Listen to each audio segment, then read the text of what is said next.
Menya ni opemi. Menya ni odomi. Menya ni opemi. Menya ni odomi. Menya ni opemi. Ni odomi o. Hey me mi na mbabuwa. Ama washe.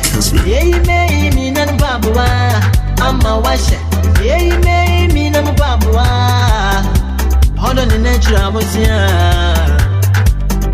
I was checking your time. It's 34 minutes after 7. A high Kessben 92.9. We need a Kwame Appiah Kubi, Mr. Speaker. I'm grateful, sir, and I'll pay once again. When they were video at the actual. But I mean, that sports team, no, I said, not young call lines, so Emra and Ra. I buy at the statement about one thing, over 6 billion Ghana cedis. Yesika, one more at the Ama. Bondholders, domestic bondholders, and they one more maturity stages, as so. My young Kwahomane so na many Dr. Edu Anane any Komo Anope, one convener at the bondholders forum, na Anope Meneno ending Komo. Doc, what's your Pacho? Good morning, and Pom to say. Very well. Yeah, that's a son of pain. So, what year? So, the Edikai communicate wa Bontino officially. I buy any more than Comana. No, Midasi. I'm saying a idea about it to Ubia who grab bonds to be a enim. Sir, Nisika, as I say, Utiavano, and February, why I can't say Utia. And whom he has overflow Ubia. Why you shouldn't let us catch you Ubia, say, Usikan, because any panel said him, says Canabeba. Okay. Okachi Oma na Oma Hunse Ampa, Sikano Eba. Na and she said, Ben, ammonia by that day, Tremono, Echo, ya. Dear Wabasi say, Eguso, our Anai. I'm saying a TNS, Bra, a man she share, Missika Semo, Bonsi, Hono. It's okay, I say, I'm 24, as original, I say, in your moon film.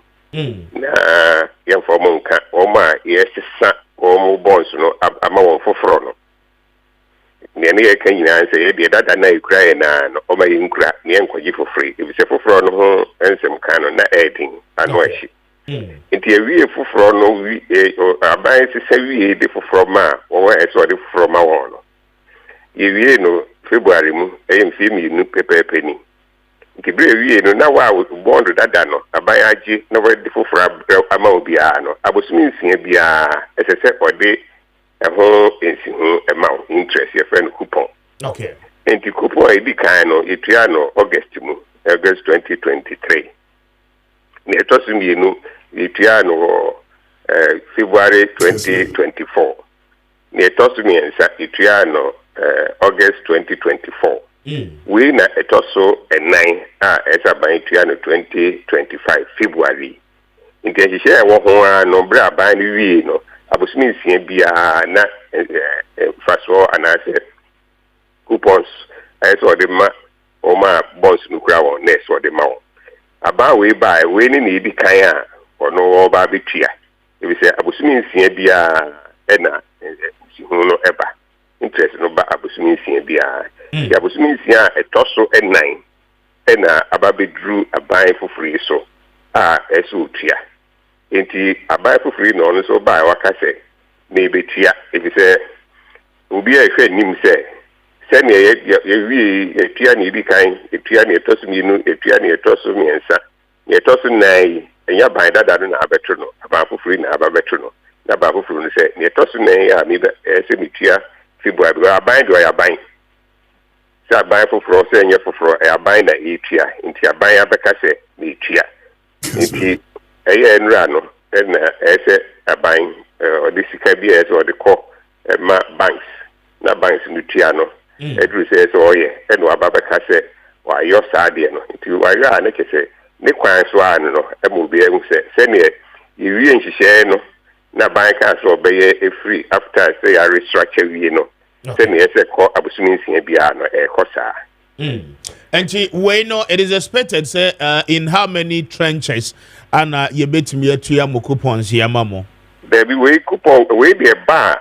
As a so be a Yanisika, and I make us Ubia, who crab bonds for Fronubia, and Abusmi, Siebia, what he say, yɛde ne mfa so ɔbɛma no abosom nsia biara ɔhwɛ sɛ ne mfa so ɔma no nti abosom nsia a ɛtɔ so 9 a ɛduru hɔ no ɛni nti ɛno de ɛnyɛ trenches obiara okura bond foforo no biara no abosom nsia biara ɛsɛ ne nsa ka ne sika nti ɔmo saka ɔmo sika abosom nsia di kan abosom nsia ɛtɔ so mmienu abosom nsia ɛtɔ so mmiɛnsa ɔmo saka wɛni abosom nsia ɛtɔ so 9 nti ɛnyɛ trenches ne nyinaa obiara sika biara ɛbɛma na ne ana ɛmɛ yɛ den ne sɛ first no naka boss no obiara deɛ yɛ different da ɛsi tua no ɛna yɛ restructure no nti ɛbɛka nipa no nyinaa bom nti afei no deɛ ɔmo kura boss foforo no deɛ ɔmo nyinaa ɔmo nsi ho no akatua no ekosi dako ne nyinaa ba bɛsi dako sa na ne tua na yɛ din first na ne nyɛ no deɛ obi deɛ ba nɛ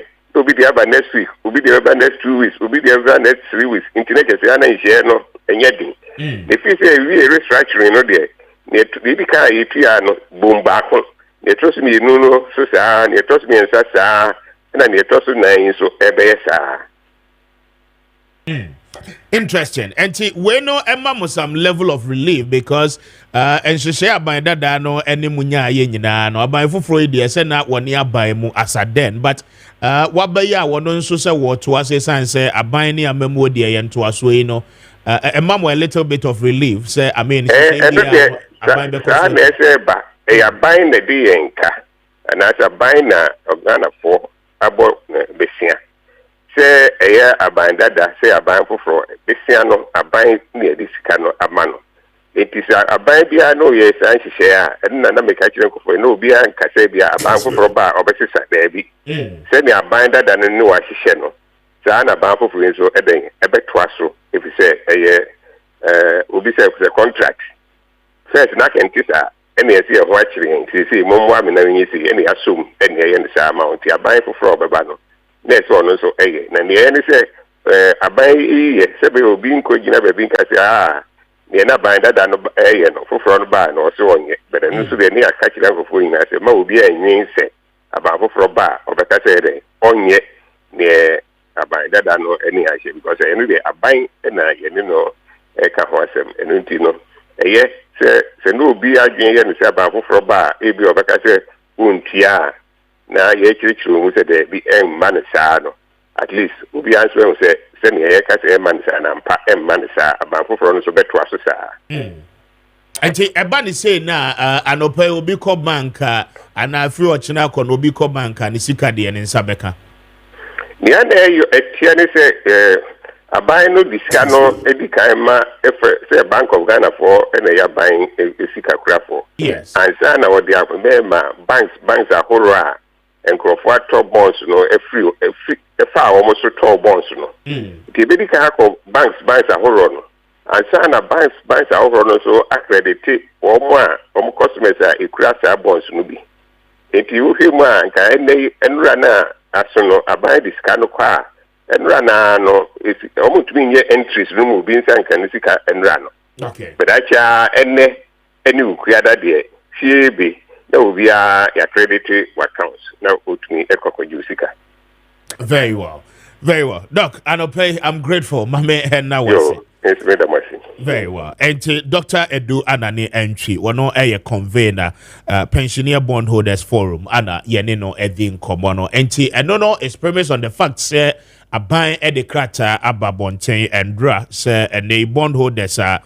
Domestic debt exchange program no one more edio mo a shame mono a bra association mokano abai has redeemed itself by the pledge President Mahama Ebba now my main kind statement of President Mahama direct Ministry of Finance to settle DDEP coupons and build debt buffers through sinking fund. The following is a directive from the President John Dramani Mahama to the Ministry of Finance has today, 17 February 2025, honored the payment in cash coupon of 6 billion Ghana cedis to all domestic debt exchange program bondholders. Government has also honored the payment in kind portion of 3.46 billion Ghana cedis deposited in the respective bondholders' securities account in line with the DDEP memorandum. Additionally, government has also paid into the debt service recovery CD account sinking fund an amount of 9.7 billion Ghana cedis as a buffer for the fifth DDEP coupon that will fall due in July and August 2025. President Mahama is committed to the government's honoring of all obligations under the DDEP through the 2025 budget statement. Government will announce further measures that will help to restore market confidence in the economy, prioritize spending, and improve transparency and accountability in public finances. Ultimately, government seeks to restore fiscal prudence while ensuring value for every peso spent. Despite the challenging economy that was bequeathed by the previous administration, government is determined to bring back a stable city, control spending, and then spiral inflation, as well as create jobs for the teeming Ghanaian youth. And that is what is happening. This was signed by Felix Kwachi of Fosu. And this is what the government has said with effect to a year bondholders. No, main court lines in so na yenkoye juma we emra ye di bonds no ho enkomo any statement aban ede aba na se ye kase lawyer Frank Frifa ewo ahoma so mamene no any enkomo ono no eye private legal practitioner council anope wetin ka margin be no mejo so no pay but John empom to say General Domade channel pay the one China so very well. Yeah, that's a sad pay what so now last week, Office of the Special Prosecutor and the Special Prosecutor himself and in some for Eddie Nkomo, the concerns were that there are some major issues a hearsay investigation mapa ebetimi akoso, and that they needed the former finance minister to submit himself for some questioning and somebody will have betimi a year no but bona woma. In that vein, one more declared fugitive. And that's sorry, all over social media, Office of the Special Prosecutor, Edin Infoni ni Bibia, aye flyers and our posters. One more declared wanted around the world. Mamintio and Komoine Kwanya OSP Afaswa Woye Nejume. Is that the right way to go? Medasi, sorry, Mecha, at you for an form of Kessben TV now. I think so. Start issues I think so. Yeah, can't want some more. I'm for can't want some. The home come more. But I did back with woman say, Emra, sabi ya wana nkraba tabe. Na Emra susono. Ya na sabi ya di adwene ni nyansa eto ho. But are you follow what I'm saying? Yes, I'm with you, counsel. Yeah, the adwene ni nyansa eto ho. And yes, I would go no, and I will go oko no. So I'm gonna be the whole wait me akotum. So what is the material? Yes. And intina emra ya sabi ye do bu o man anase ye de our organization mo bia no emra no bia emra 1 2 and so we say now we say asotwe say na da ho so ana ye be you say any ye won nipa bi wo ho so a yana one personal interest yana yem on say yana ye hu say ye personal interest na yana nshe dan hunu yi but ye free say excuse me to say nipa no de mara na ye adwumanti no bibia ye mara na nipa no oyeden but most of the time no share baby ade no free bar ultimate hu say most of the time we say personal interest so ka ho. And now say, I say, me no one yarding, me no and yarding. And this I want some bar. Na it's the same men I'm a crown with some so, and I say, me ye be, and I may you should move fast some so. Na say, me no one yarding when near maybe home, and I say, maybe you could share a mutual joint to be na OTM and also. We say, Maakye, what the year, man. Are you follow what I'm saying? Yes, I'm with you, counsel. Me too, pa. Maakye, what the year, man. To Maakye, what the year, man. The may say, make us a Mr. Semanyano. So on the major. Exactly. And to Semanyano, what they are. It's a free with that. The young friend say, this time, no, the anointing have been diluted. The anointing have been diluted until ya frame. Until Kwame Appiah so am frame anointed the original anointing nankasa de me kasa me yi na pia sabe ebe mama sa kwan akwanya no mama ntimi enye wo sei but some diluted with some black oil, green oil, one oil there, and then member out there. Remember to go. Nipa ni say, I say I'm doing the right thing, but I don't know say seven previous assembly, and now say 7% may move here who say me so me bema. So what they mention was, we shall change of government by. You know, say change of government about, and it you know 7 nipa bi wo abana oba for no so be hwese aja ono so be hu how oba clear bi no de bi and to time bia no person be hu say we be powerful we adwuma na say we can ho for so certain place we say I be hu say sa na man nyina so e ka ho bi because kind of that seven previous yes the matter what happened no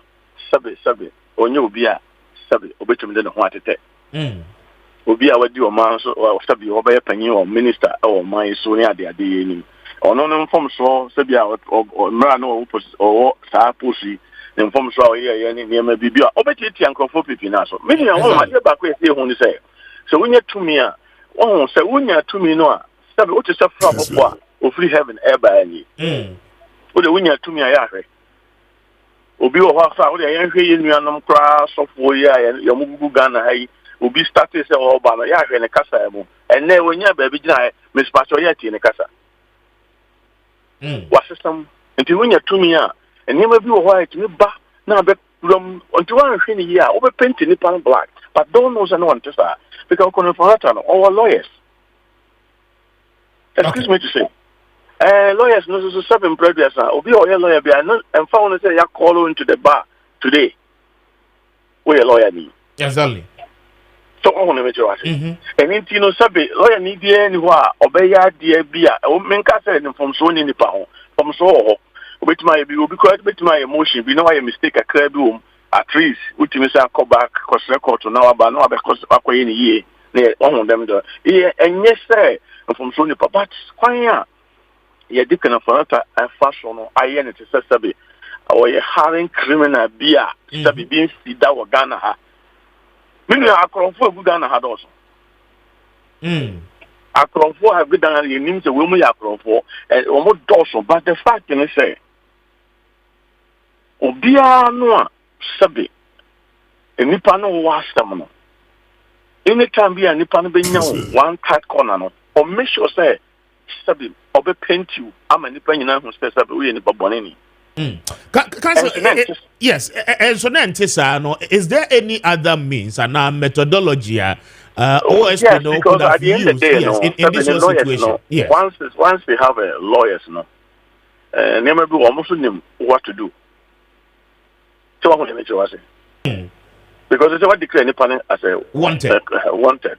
I'm as saying in phone in the BBA amount for a casa. Even parliament and say parliament majority leader kura kasa for home. Yes. Omo yes say omo kasa temaka basto you go ahead. Na wo ye ne wo ye. Oh no maybe ya dia ya share chiri kakra. Because amrana would sorry tiano no. So amrana so there's a room for can over that say. Also bet me then I rebut with you in that law. One of them na na edu stage no na sabe kopimo afi na de beba na say oba public na be pacha na say na be so on dem e try say and it is in some way na on some matter in some way about on very complicated now yes very complicated because now concerns are that utie OSP press conference or last week indications are that ebano SML deal ebano PDS any other issues I mean there are certain major questions unyaya can oforiata nankasa ebeba abeye ne ho ano talk about the National Cathedral contract in yes any sane money now the concerns may be cancel concerns they say yenyan charge no so we do not even know I mean, the charges are year level against him. Yet we go ahead to claim. On say answer na obey you BBB and now be declare will be wanted. Say nipa we sister so why say on say nasa nipa na say we dey call do bia born na ma call do no say bi o call do no born say ampa say bia ana why no say on ma me yi ne ho ano ana on ma court but thereby say momfa ai sabi enkrata bi e dia dance say ya charge na say excuse me to say why you we na ye hu say nipa no kra no ya charge no na wa ma so what me say yes but you say bra na be yin nsem bia no I said the police ya invite you say bra na yen charge you yen kan hwe ba o yen ma o kwa du bia famo ya ka say ya invite you say bra so the major bia bibinti sabe utimi frɛ ka o mpacho metia na chi kakra so what the major say entimi wo bia ba bi say me wo ba bi say anything mama memre say meba so what the major say yes I do emre say meba I didn't so lawyers actual lawyers natural krata bre aba office ama one kasa when say we receive sa office no but who no what being say sa letter na lawyers in the buy and there's a foul play on that letter so what the major say yes I do I'm not saying that they all can be the idea blown up is also suspected that maybe there's a foul play. And I say a court away, never be CCA, which means BB side then. But there is a way out. Quite a fossil a yard, you know. But I say, me walk on say, when I make way I hear a sin. And yet, law no, you are separated law no. And Mariah say, quite a Mariah see a fossil. Na ye de yesa ene kudo farata de di no ya separate mara no and as see a make us ye use fie nyansa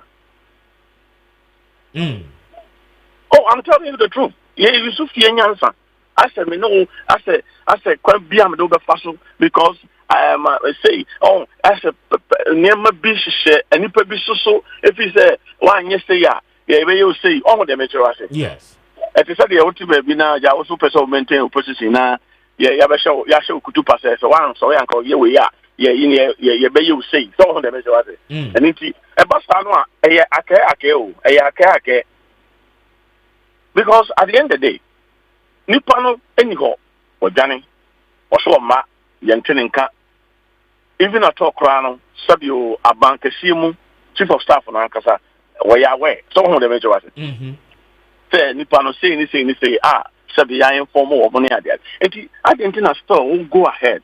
Now we declare unwanted. Meaning the RCCC and the course of Kunapolota ask them no more. A chamber. So it's more of personal witch hunting. Say you best settle personal scores than see a bema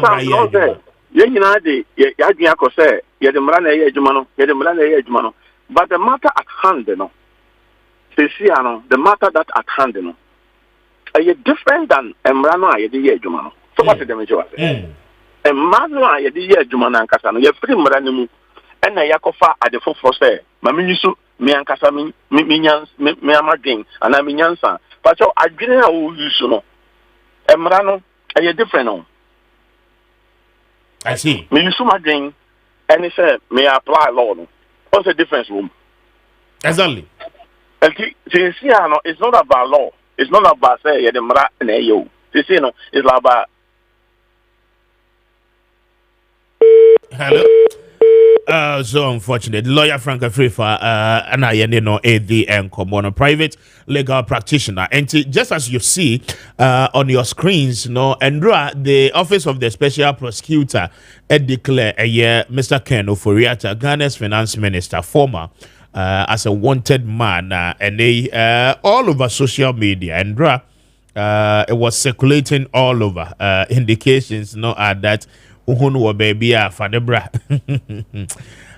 Quite an interesting one, but you will read the details of it, and just at that screen, so just for you to get to know, or the details of Mr. Ken Oforiatta Ede Abba.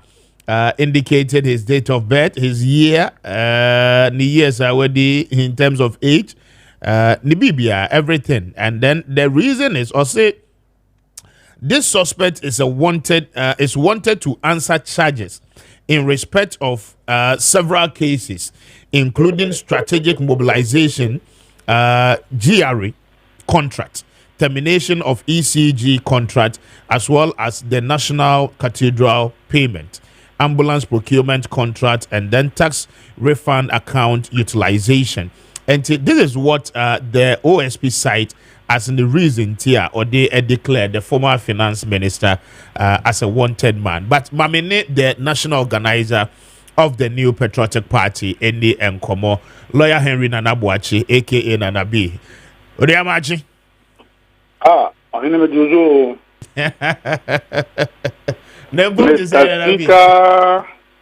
Nanabi. Yes, sir. Bibi, I'm fine. I'm here to the very well. Yeah, that trade and passing now. And open so yeah, that's a set what year. So and baby, our boss who now you didn't come here free. And we just woke up to a poster, the office of the special prosecutor, a designer flyers. Now is circulating on social media, almost all the platforms, declaring a year Mr. Kenneth Nana Yao Oforiata, Ken Oforiata, the former finance minister, as a wanted man. I mean, last week was a declaration of him as fugitive. This week, a complete wanted person. Is this the right way to go? I know what you mean. I think, sir, special prosecutor, he is missing something, and I mean, him agreeing wouldn't dream, but I think, sir, he's being overly dramatic and sensational.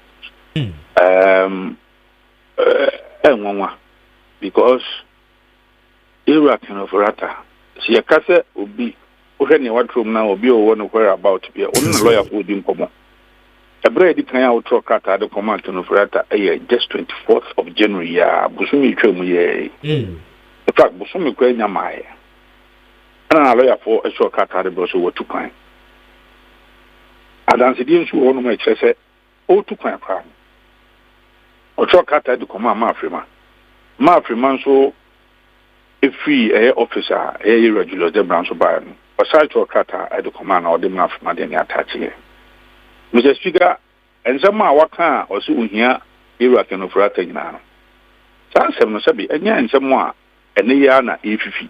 Yes. SML issue has been there. But President Kwame KPMG for your investigation. Or mere investigation we call report on some beginning now public. National Cathedral issue in data. Osaka ambulance once be yes, the ambulance contract. A brand new can overrata any minister. Can overrata be affini and only minister. Yes. Or Ghana has his area special prosecutors who Krum has his how. Yes, it be a semi kind. One free can overrata that. One to San Fernando or Krum has his 2nd January year no second. Say or Quacoye.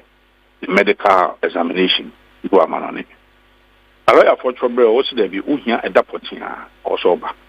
One the man na doctor phone so a trouble or case ampa or here on my address, on my email address, would say baby or what because he's outside of for medical purposes and health facility near or co sa in Pomodin one seminano so no or massatro at your address at home, who the telephone number on the email about. I'm a doctor sign.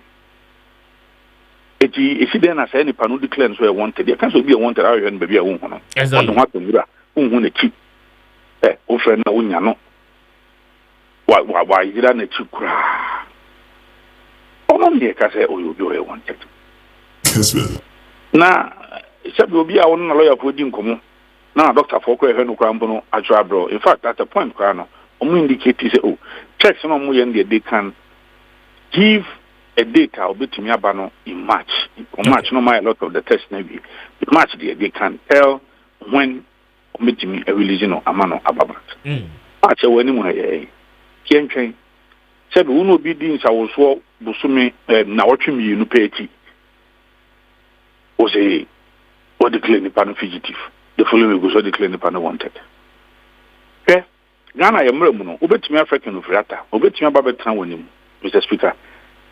Obetran with him, Obetimi Moon, Ubusana, a single bit with him, Budding, Umfio, on Kanhe. Because the laws are such that you can remain silent. Because Asma Kabiano will be used against you in a law court. Exactly. So the person can be silent. So if you think you have enough prosecutorial evidence, what you do, proceed to court.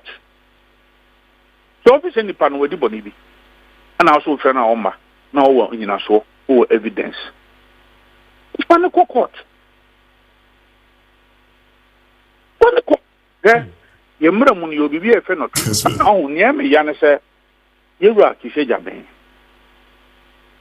Many be a in person, you'll be with my dear pa. Me, a bra, Nami Baba Colo School. Near to entrance exam, classes via me call Gimpa, or the criminal law, or be a minimum the power. We send Nedins I will do the brave. And I know he's intelligent. But for manage you may deal with our audio, a clouding intelligence. I see. Yes, I know he's intelligent. And I know he knows his criminal law very well. Go ahead, watch it. It's no crime in China because we will be a unim. You know very well. Say, you pay on for quite beyond to Nusu, who see if you know way. On for charges beyond to Nusu according to our Criminal Offences Act. And they open up to Tona no keke. Open up to Tona. You need to be a watching. And I would declare to be a bono. And what kinds of the cocoa. Put in passing and be can or pa on cassa on trophy on Opecron follow your crab. To go and run say, or no, be a lawyer of his own choice, or cast a new lawyer be the neighbor with my person. Debbie. Family. It's irregular for us, say, or so one friend on us or so, or you didn't put with let's say you come out the office over here and a badly power. Look, Airbus scandal by. Special prosecutor catches to crack or UK and a call interview some Mahama, Ira, Mahama, President Mahama Nia. In the office, said, we hear Ira Kinofrata and the physical presence that bad. And then to crack US one way. There's another way. You can even write to lawyers also when the sanitary there, we hear and say, and go obey Zoom and answer obey. You can go via Zoom. Yeah. Maybe will be a when your session Kakabia and then Zoom no Busabusano. All of these options won't explore it. Sankabia can say, oh, Pesa, and after much from Hunoma address be a baby or war, and walk on a woman and any atua for her. It may a part of a case to Ghana for say, look, my boy, what I mean, so, Captain Lawyer for say, oh, Pesa only Zoom, and then so dear. At the Papa Bakwa, COVID, I don't know. And then Mujuma Mudi in a Todakwanas when you Panu studio, Mutimi a pretty Zoom link, Nani Paramana Casa, and yes. You know, so obviously, when you Panawunya, now any Pana physical presence there. And then you can also do Zoom. Not only Panacasa. Unya raising now, so declare the Pana wanted. Is it more of, settling personal scores because generally, no, lose as you say, we no publicity, no, a little bit bad against the person of Ken Oforiatta. Exactly. Sabi, and yet now, you who say, Obi, yeah, try Obi and answer Obi,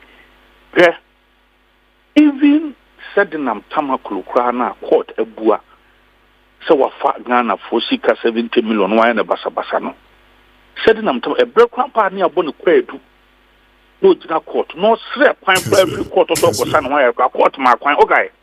Yes, I remember. And so now my yes. Or call ye won a pine. You cannot you.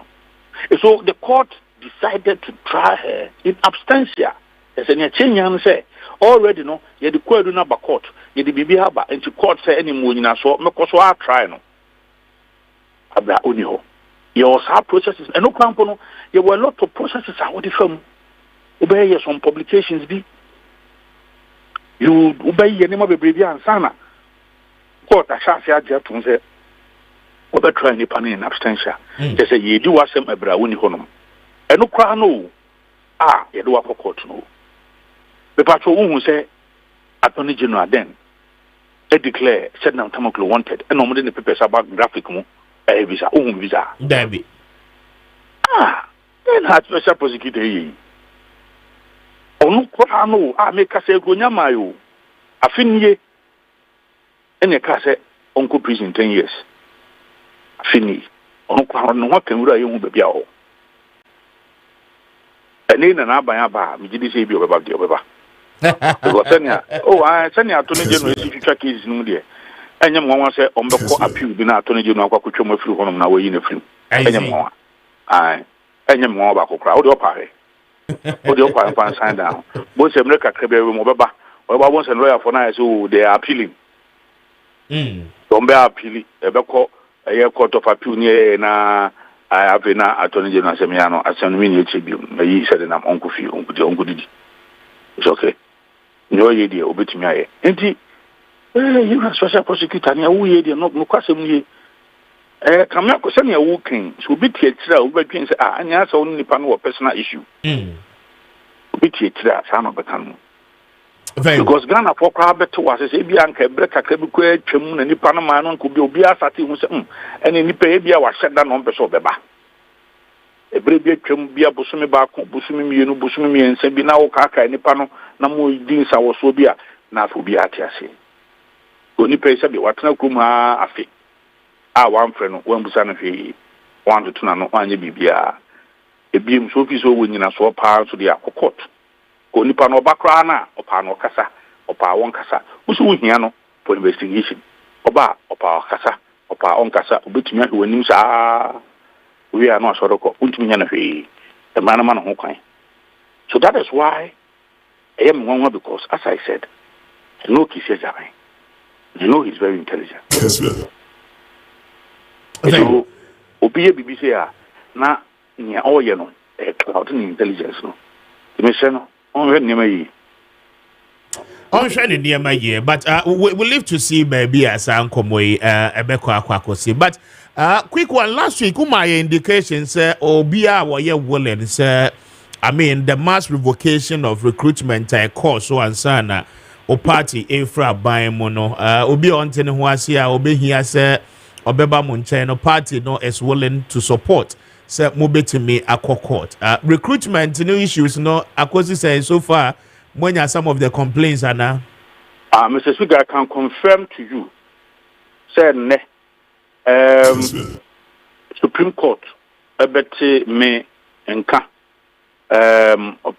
menu abako kame ho so convincent yemi nu na ye be ye di asem ni court ani Supreme Court de no ye gina 1992 constitution so article 12 na article 21 so I say obi bia wo Ghana ni bia no so wo hu say obi ede ye mraba 1992 constitution no o tieti amra no so na obu mra no anim tua bia fabra Supreme Court emma declaration bia esefata to hear article 191 so you say enya dia obetimi apam bi o ye adwuma public servant untimi pam na sa without any just cause.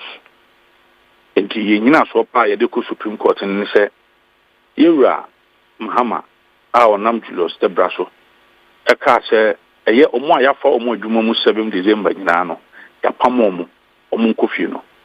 Mr. Speaker enye sabi eni enyan hwe Mr. Speaker menim se wo video bi a yewura Mahama ebra eba beto abanim no ogina simpie so ka se wo ye bebu no na ya ma adwuma na bia ye wo se oba obetwa adwuma no mu a osrew mensu kra na nya do betwam no ba bakampa to sa video ni bi o dabi Mr. Speaker mpacho me the best send me wi ya me the best send me sewa se me nkoto jugufo mboma wahwefo no atiefo nyina ate ana yewura Mahama e plateau se obi bia na asasem no wo no tama all launch youth manifesto no okai ana bra na obobo pro ebu ha no akọ university mu training colleges mu bi nso ni ade nso no o sa kan ye se o ye bubu no ye be ma adwuma ye ma adwuma no ba anya de oba betwe obi adwuma ne mum no o sa be create bi kwa sa kan it is akata ye regular debra troba ya wan fa nyina so bia ma o say it is against say ya fa ni pa adwuma mu ya fa kwoti kwan bia wan kire se bia nipa no nyemra kwan so ana se we ye nya the necessary approvals ana amfa due process mu wan kire bibia no se wo say it is against san say ye fa obi adwuma mu after December 7th ana onya na krata after December 17th no say nipa no it is against amemu pa how See, then one more bedroom, a Juma or ya was against good governance practice and principles. No, because sir, that how the banner in Namaraso. Na, na, say, will be a teacher, Rabia Sunti. I'm not even heads of institutions, they are even abusing the directive now. Why do I say so? Oko, Ghana water, Adam, Muta Wakilu. Yes. Omwa, ye fa omu ejumum, a year, October, November, on a truckata, and the accoset sanku for the new mutrim. So, exam banka, ye fa omu jumum, somewhere in October, Anka this month, Nanka. Already by 6 months, no. Yeah, the kata mom say omunkufi. Oko Greek kwa, your former jumum in October. Yeah, the kata mom say omunkufi. Oko area, your former jumum in late November, and then first, just 2nd, 3rd of December on. Yeah, the kata ma nipa be 200. So bunya omunkufi. But yes, but one would say, sir, why the delays? I mean, sir, namunim sir, all this one vacancies, every year, nipa. So according to the records, sir, Nanado Danko Kufu 4 years, and yes, I renew 4 years, man. The moment from the last 4 years, no crime, for example, or shall see 7th January 2021, and we 7th January 2025. Ghana mra bad time constitution. Emma Obibia Kunya, President Bia Obibia Kunya, say, yeah, Juma in Vienna. In Vienna, no, that a toss were at the last day, Kwame, ultimately, dear Juma. Che, Abra Yura, President Mahama, the first timer, now Okofi, a 12 baby, and no Lusuana Oko. You regular Zebra Koyan and a chief of staff, Obakaya, 16th December 2016. Or appointee, you are Daniel Domlevo. Appointee opening hotel so on charge. They were the move auditor general and one appointee your mamma back one on also call NCC. Okay. Okay. I remember, but say some of the appointment were on more revoke, right? Yeah, you revoke appointment. Yeah. And then I mean, Mamma, sure, dear. Number one national service. Oh, give me back. Yes. Number one national service. National service. From there, October 2016, one almost says Omu Fenipa. The national service, you were Omu national service, you 1 year now. Agreement, Omu to make no more voluntary work. It's your mocha. It's a blue on my year, Jumana, with the belief, say, that should be the person will be mechanized. It did be a voluntary work in 5 years, it be 6 years, it be 7 years. It's a bra, a bass year Fenipano. Oman consider Saha. Volu for no near for move volu just because okay ya consider omo and omo na come boom no to petition the Public Services Commission and the Public Services Commission show card had a national service December said they should halt the recruitment process sabdo kwa ni nyama be mo omo to sakata no mpre no say it is unfair and it's against due process and yanko due process no why because some national service voluntary workers no also national service leadership then issued letters to Nipa 200 for more Jumamu without any of these voluntary workers. I see. It's a Public Service Commission say we should start the recruitment processes in compliance with due process to allow some voluntary workers to also be part of the process. That is exactly what happened. In fact, no one Mahama could say, oh, and go fire for more Jumuma, it is unfair. But we did not answer the appointment. We rather yes, but Anabi, Utie Chief of Staff statement now. It is not outright dismissal. I mean, was say womunina no entine fie kakra na due processes audit statement was say audit enkoso. I mean all the agencies must ensure due audit. I'm here. We are offer the right channel. I mean, I dare say we juma besan so ababa. Obenya ne back no why we juma. Mr. Speaker, who letter no? I have to fish out for it. I have to go through the archive. Or say Omwa ya for omo or you see times be say near end of tenure recruitment or you see and also can say omwa ya for no it is against good governance practice and principles. And the heads of institutions should take steps to annul. I don't know where you are reading from. When they read the bill, Mr. Speaker, or say heads of institutions, or say by this, heads of institutions should take steps to annul all such recruitment within the public service space and report back to the office of the chief of staff. The workers will be our suspending and answer human answer we are but Debbie. So get the publication and read it out to your people. Me too, I'll read it shortly. And yes. And in effect, you'll be in court today, right? Oh, and we went through everything. Everything is set. So myself and MP for court. There is also another actioner at Human Rights Court at the High Court. And no will be the affected persons. Okay. Yes. We know many era as if we are not affected. But then we are going in our capacity as Ghanaians to make sure say the actions now a year unconstitutional and against the 1992 constitution. A year Supreme Court will make favorable declarations, stop the process. Now, before I let you go, there is so many issues surrounding the National Service Secretariat, of which once upon a time you were a deputy director. Sika any ghost names be issues be baba. I know say what's in our home, so right? Oh, papa. Now, Mr. Speaker, yes. Fourth estate for almost my investigations. Yes. The Speaker, let me start my commentary by saying they did a shoddy work, a very poor work, lazy job. They've not done anything. And you see, they put together figures creating sense. Except your phone bell, okay? My main concept. I'm telling you, I do my phone on my own. Tell me, saying, me say, you decline national service on every year piano. You have 4 major postings. Your main one, and only here public universities,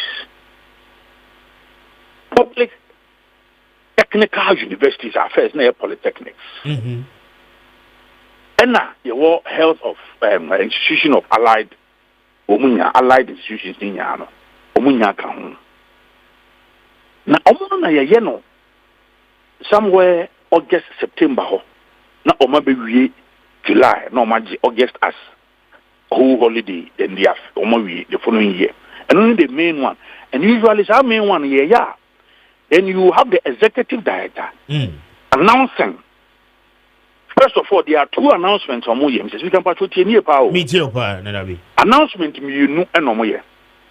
The first one be say universities nina ede omo prospective national service personnel omo school afemuno omo di omo details nina ebre national service omo defa email mu omo wia ye ya penso omo defa email mu omo wia no masa ye hard copy e de aba omo wia no masa de go pen drives no mo de ba na ya hwe nyensa kan nyina no they are generating things using their index numbers. They are generating pins at their moment. Then the first announcement will be say they are generating pins for students nina. And to be uses her pin. No call your portal no call register for the national service. It will go through a year registration processes nina or maybe then a whole year the prospective national service personnel for Ankasa. I didn't make us because of what Nidim Bema year in school or nanso no on be national service no. It most at times the pins na e be issue no. Say do actual postings na e na suit. Near 4 tested for year and say. Afi me fan say 2018 19 no. You make an announcement, general one, or you make an announcement that you're posting it 85,000. 85,000 no. And no fast figure no. Fast figure no far and we are a fin about the query no. Yes, September Diana, August, September dear make a year. Yes, I a teacher what year. There was a time that teachers Omunya National Service. Okay. 2018 and na abanji to say omo na omo twen so mbe yo line since exams no. Ombe National Service afi back. Na aban amomo allowance. You know sa postings no. You run a progress and as agreement no call. Na National Service chassis. You know so yes sa postings no somewhere in November. No mashe asie afi no ebe beginning mo. November December no mashe asie January afi na chassis no. And you want another nursing posting. A year no somewhere in April. A year no April, yeah. And yes, another cohort of nurses for a year no somewhere in September. It in a year no, you have 4 postings.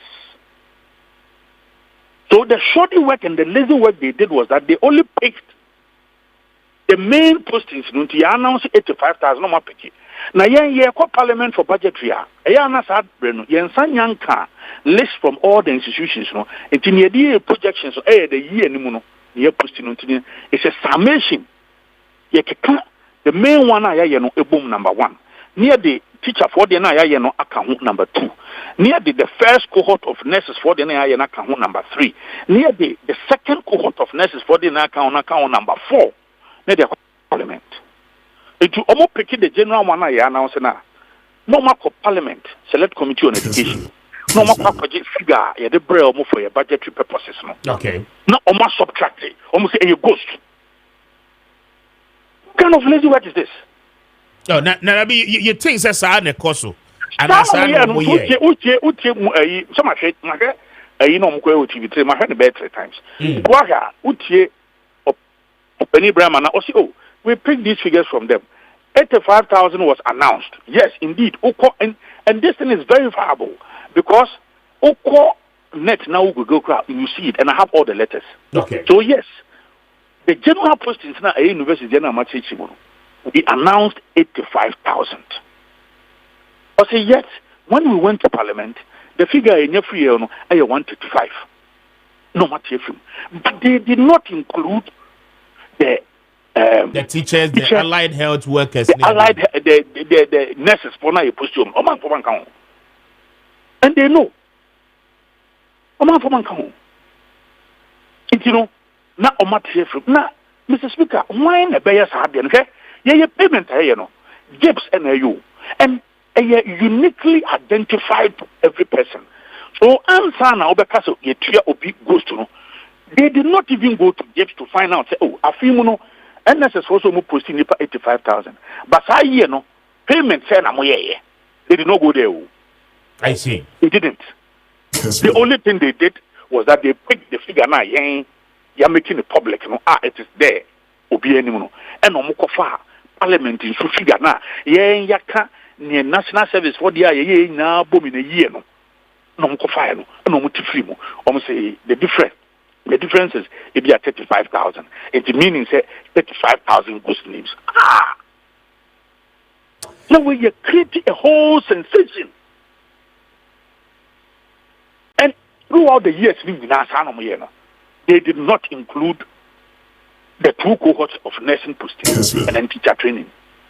Very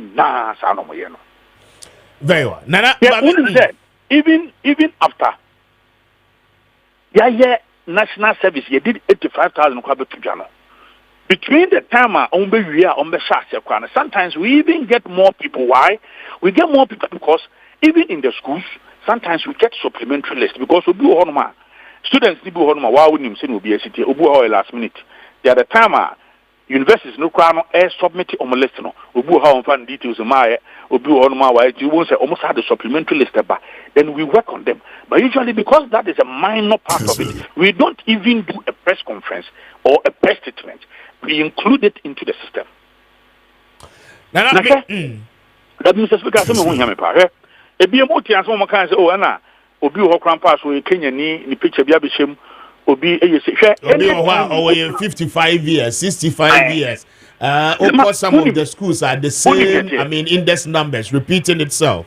Yes, only here say ye ko university ahụ ye beje wo WAEC results omo WAEC no. Yes, it is ye giwie na say ye obi a wo di fake na ba ya on behwe so e dey am admission, all right, but omunya je ye results ni wi a enye no no, they take all the results to WAEC validate the results na ba ni nya ya nti won say WAEC results be ba na o ma flag bi into wa wo di fake no o ma na ye we di school mo.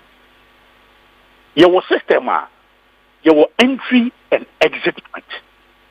At any time we open our system, Mr. Speaker, you will see fraudsters, scammers invading the system. It's in some fraudsters, no. Nipa bako, I did register in one region, try or register with different spots, different regions. Scammers. Ankasa. It's, at the entry point, you have so many information. But when you go through exit point now, Mr. Speaker, you cannot. You know why? Because everybody is required to go to the regions, to the municipality, to the district in person. To validate. You have to do you have to do your biometric verification. It's no more the people can enter the system with all manner of information, but you be where the exit point near you. So do you know what they did? Another lazy work. They went to the entry point, and then they would check the information there and go for information with their back. So who are born say or person will use be facial. What should I connect a couple picky will be any working? These are some of the work of fraudsters, not on the other system anymore. So they only checked the information at the entry point. Again, they did not go to the exit point, and then they put it together, put it out, create some panic in the system that Obi here before. I mean, what kind of lazy journalism is this? Abi, but me found see, and that mean saying no journalism. I did hear panic about crowd. See, these people can also get me arrested. Nanti you him. So look, it's a high timer. Also, I careful so buha. Obet me be not the bibi sensation about it. Me a me me na me wo honom February 2017. If you want September 2018, man chawo. But me share the question now. What are you talking about? Okay. Nana, my found here. Now, me saying the coming days, you know, and come away. No, and you know, we did the press conference or press statement. Okay. Yeah, I'll share it with you. Very well. I'm grateful, Anope. Okay. And the lawyer Henry Nanabuache, national organizer of the New Patriotic Party, speaking to us 32 minutes after 8. I hope say Benyamre, I think Wama Nanabi Adadao always see precious time of your studio. I can say ma Obisa Uma Unimide Oka. I think he has wasted the airtime. The space in all the statements he answered to you. He all the answers. But I think that MPP is not learning that Omakasasa that Omakasam supporters to lose election. They still losing these technicalities against opposition. I think it's so unfortunate. I think that anyway he belongs to MPP. That is why. I see. Yes. Oh, when this young yourself. I am conscious organizer when you say national organizer. Because the national service issue, no, and your first estate issue, and a deal, yeah, head count, now head count now was fourth estate issues, and away in your entry, yeah, posting, yeah, be 8 year. I want your mocha 3 months, and I'm on your mocha. And I bet you and I say, I bet you can, yeah, head counts, yeah, confirm say both nurses, teachers, all the national service, yeah, check how many. N'intuomo ena ye ka wanse mu asem o kan o once na mo yo omo use start technicality amo wada adadan crofo. Who was talking about fourth estate issue? But fourth estate na share we nyina. O sha say no but me say ono wan ka hair counts, one ka hair counts. One ka hair count was. But the yes say dey. Onum say hair counts, it's a head count no currently. Yes. And only different from fourth estate. Yes. Me tua osika, o ye di omkrofo beka. E betua mu ye sure say ye etua sika no mo no. Omo amo ho a. In fact, every institution bia most of the time come hair counts. Me boa. Every institutions ye hair counts. E confirm say ye the speaker and a madi anyway and pass or ha. This is what they do. Also workers and once one for ho. Also one for ho. No, 85,000 any announce here. Who took Nanabi's statement to do this one? Who took Nanabi's statement to be there? About how many people are present in the scheme? The scheme. Nanyana service done over 180,000. Said they bet your money. The idea of can you? That is what they took to finance to pay. Meboa. Into Sikani was raised. In fact, the money was raised based on the number. Almost submitted.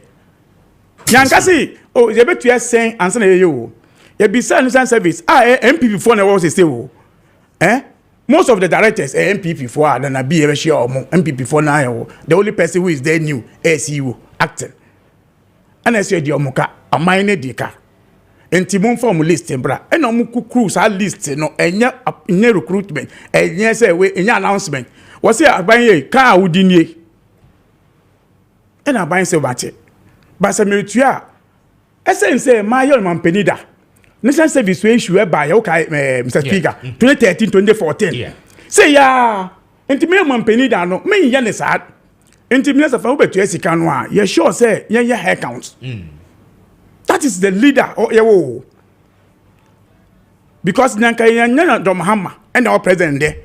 And I konya mates applying no one qualified driver no one presenter. Nankosikano momo. Beboa. Me too man. Naka ba this kalmano. So na be sema original worker and amount for anya good job no there. I think that he's doing the service. But it's okay press conference and this is state no beka. But our press conference, on for hair council on count.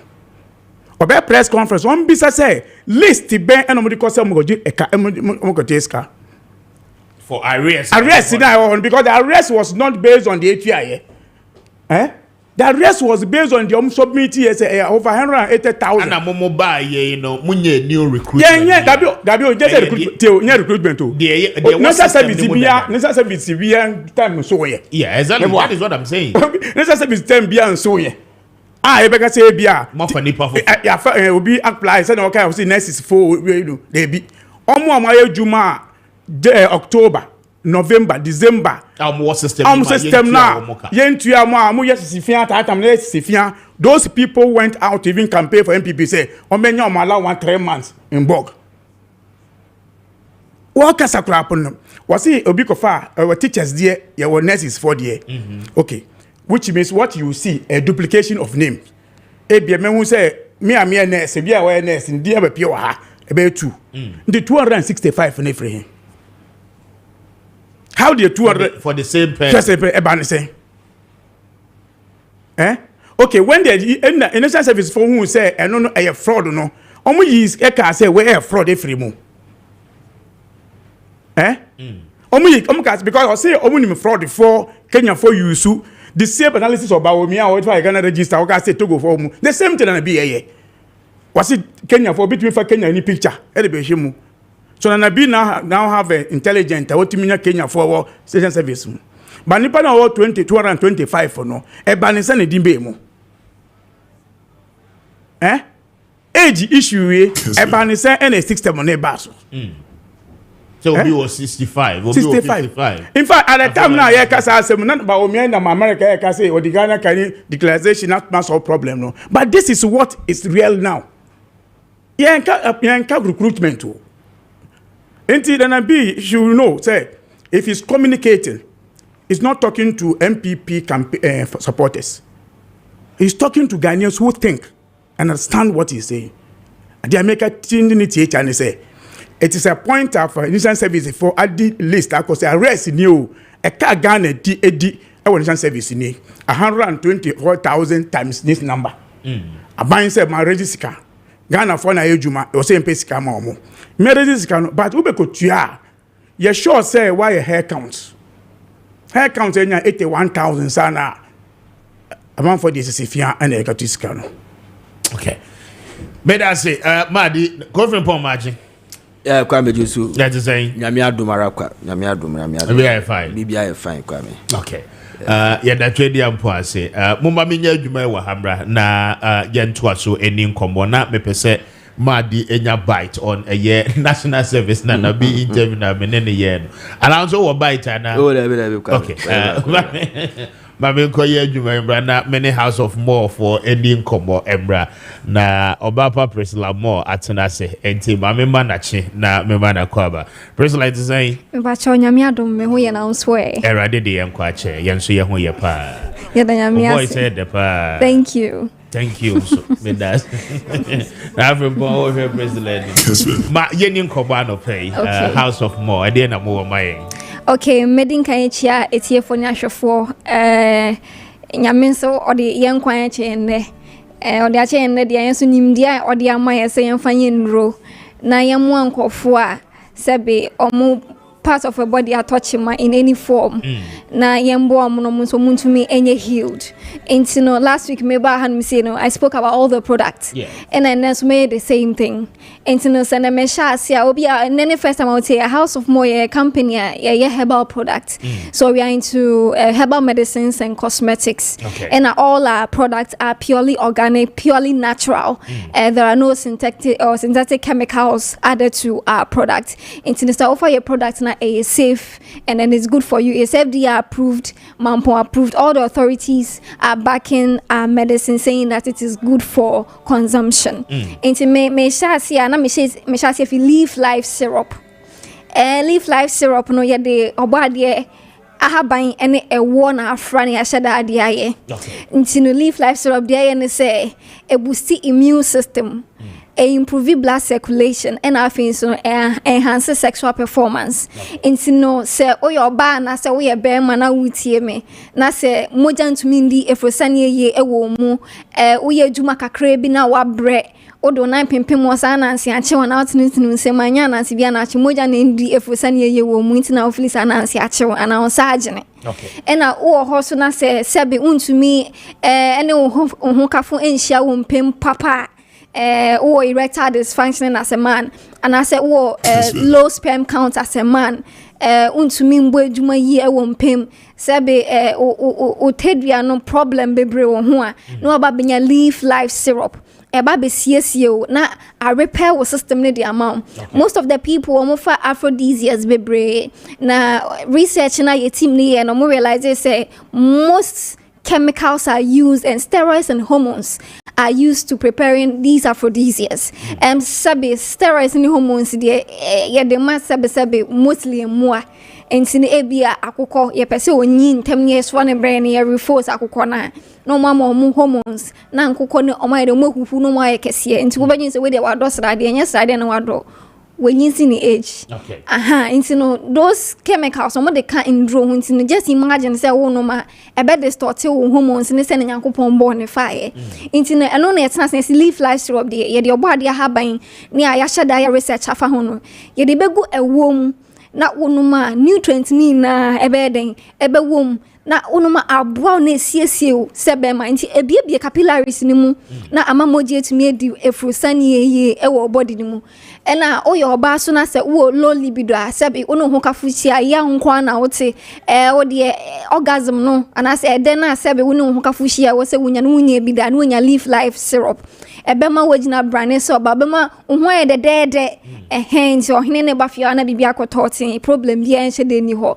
enti ne boost immune system immune system say aye weaker ya we bia betimi attack you wo boost immune system na moje di efrosane enso ewo mu na oyo ba na se be ma oba huntumi embu nsa ye papa ene oba ochina mba hormonal imbalance na ha nya leaf life syrup na best of this problem ni na the amount na ye no okasa kire ya yetie pa house of more kasa kire ya yetie enti no students ne omo worry ne say dey na ye pese boost immune system ye improve blood circulation wa sha dade sexual content atu edro mu ye ntumi ntobi because ye worry ye pese ye be problem ya msi no wahala and I live life herbal mixture by enti no improve blood circulation e boost immune system and after so e boost liver wey the sexual content me enu students na esijafo na egua na mukan na ye de aba enti no so nya live life herbal mixture akola to awodi 12 years and above to menum e boost immune system me akasa no aside ejuma me me wo school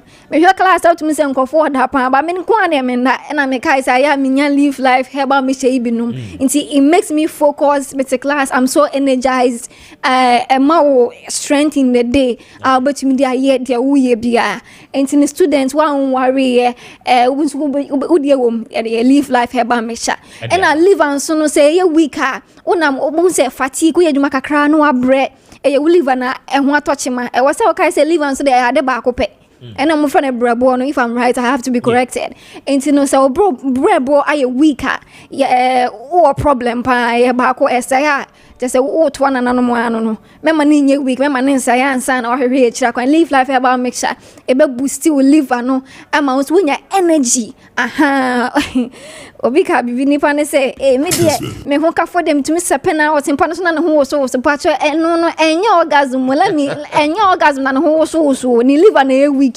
entina e so ni teacher anu abenya live life syrup na liver no awon so dem wona uye man office wa bo bravia wa mo bravia ni liver na e week benya live life heba me sha na boost ni liver no na wan so wan sha wo ye to aswa ye ko live life massage oil me de bia me ka say ejuma bia ye bia at point wo babre e bread you fatigue one of the things e kuni pantam ye stress ye wa acute ne chronic stress ebi wo hono mu a o ende normal wo ma na aba wan se bi ebe ye chronic dia na che se wo no you are always kwa no nya live life massage oil wati ye fin chuchu ye fan srasra fa bi sasa wa adwe ho body hu inara wo se wa ye from ye di bibia fa no boswella sacra eno na frankincense ne botanical name no boswella sacra ena ye squeezy oil ne fi frankincense any idea live life massage oil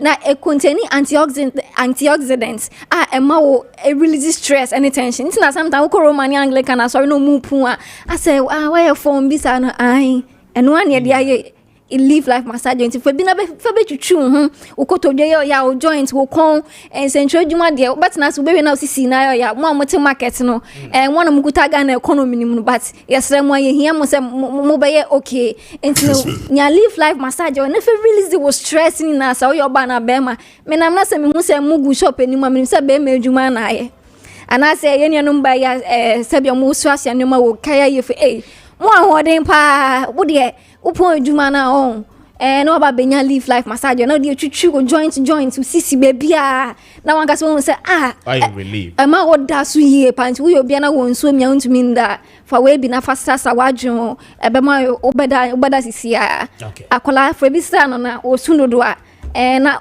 odi bi asra no obeda pa na so otumi ade bi beto aso na wo ko live life skin oil wo hwe se ne maye so no amisi he ya e wo se hu se ade na meton e wo se me amiusu na me hu se egbo ejuma se ne obi ba mesumi aka che ne se ye ejuma enti live life skin oil wa wo hwe se ne misi he ya hona meni sansa bia thank you very much hona meni sansa bia ne ekro ne sancho le ne me bia ha me live life skin oil na me amsra oil ya said I squeeze oil ne feel leaves they said I make a herbal and essential oils in a wo mu babe wo ekro yam kakarere skin infection and skin inflammatory reaction bia no bra leaf life skin oil e be cleaning na if you ho e de amount and afin so no bi mu so mu penku nti nkunu so wa hanum say no ye fa ni leaf life moisturizer cream ye di nkuto ene ahaban na afra na ye da ade aye one kasa no sabo say e protect your skin no from UV rays from the sun obi wo hono mo a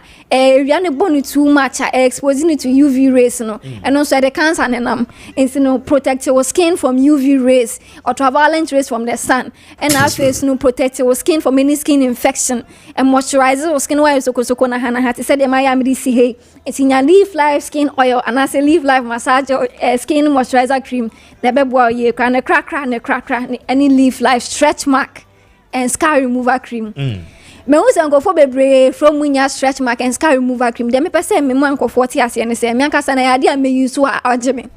Okay. Na me wo ekrotwa kese e wo me na ho. Na say ekotwa me kwaye report Jansen tredwuma bi na me koto gatem. Me koto gatem na me nan baby 2 ye. Enti no enka enye say me tianka me sorry ma mo hwe.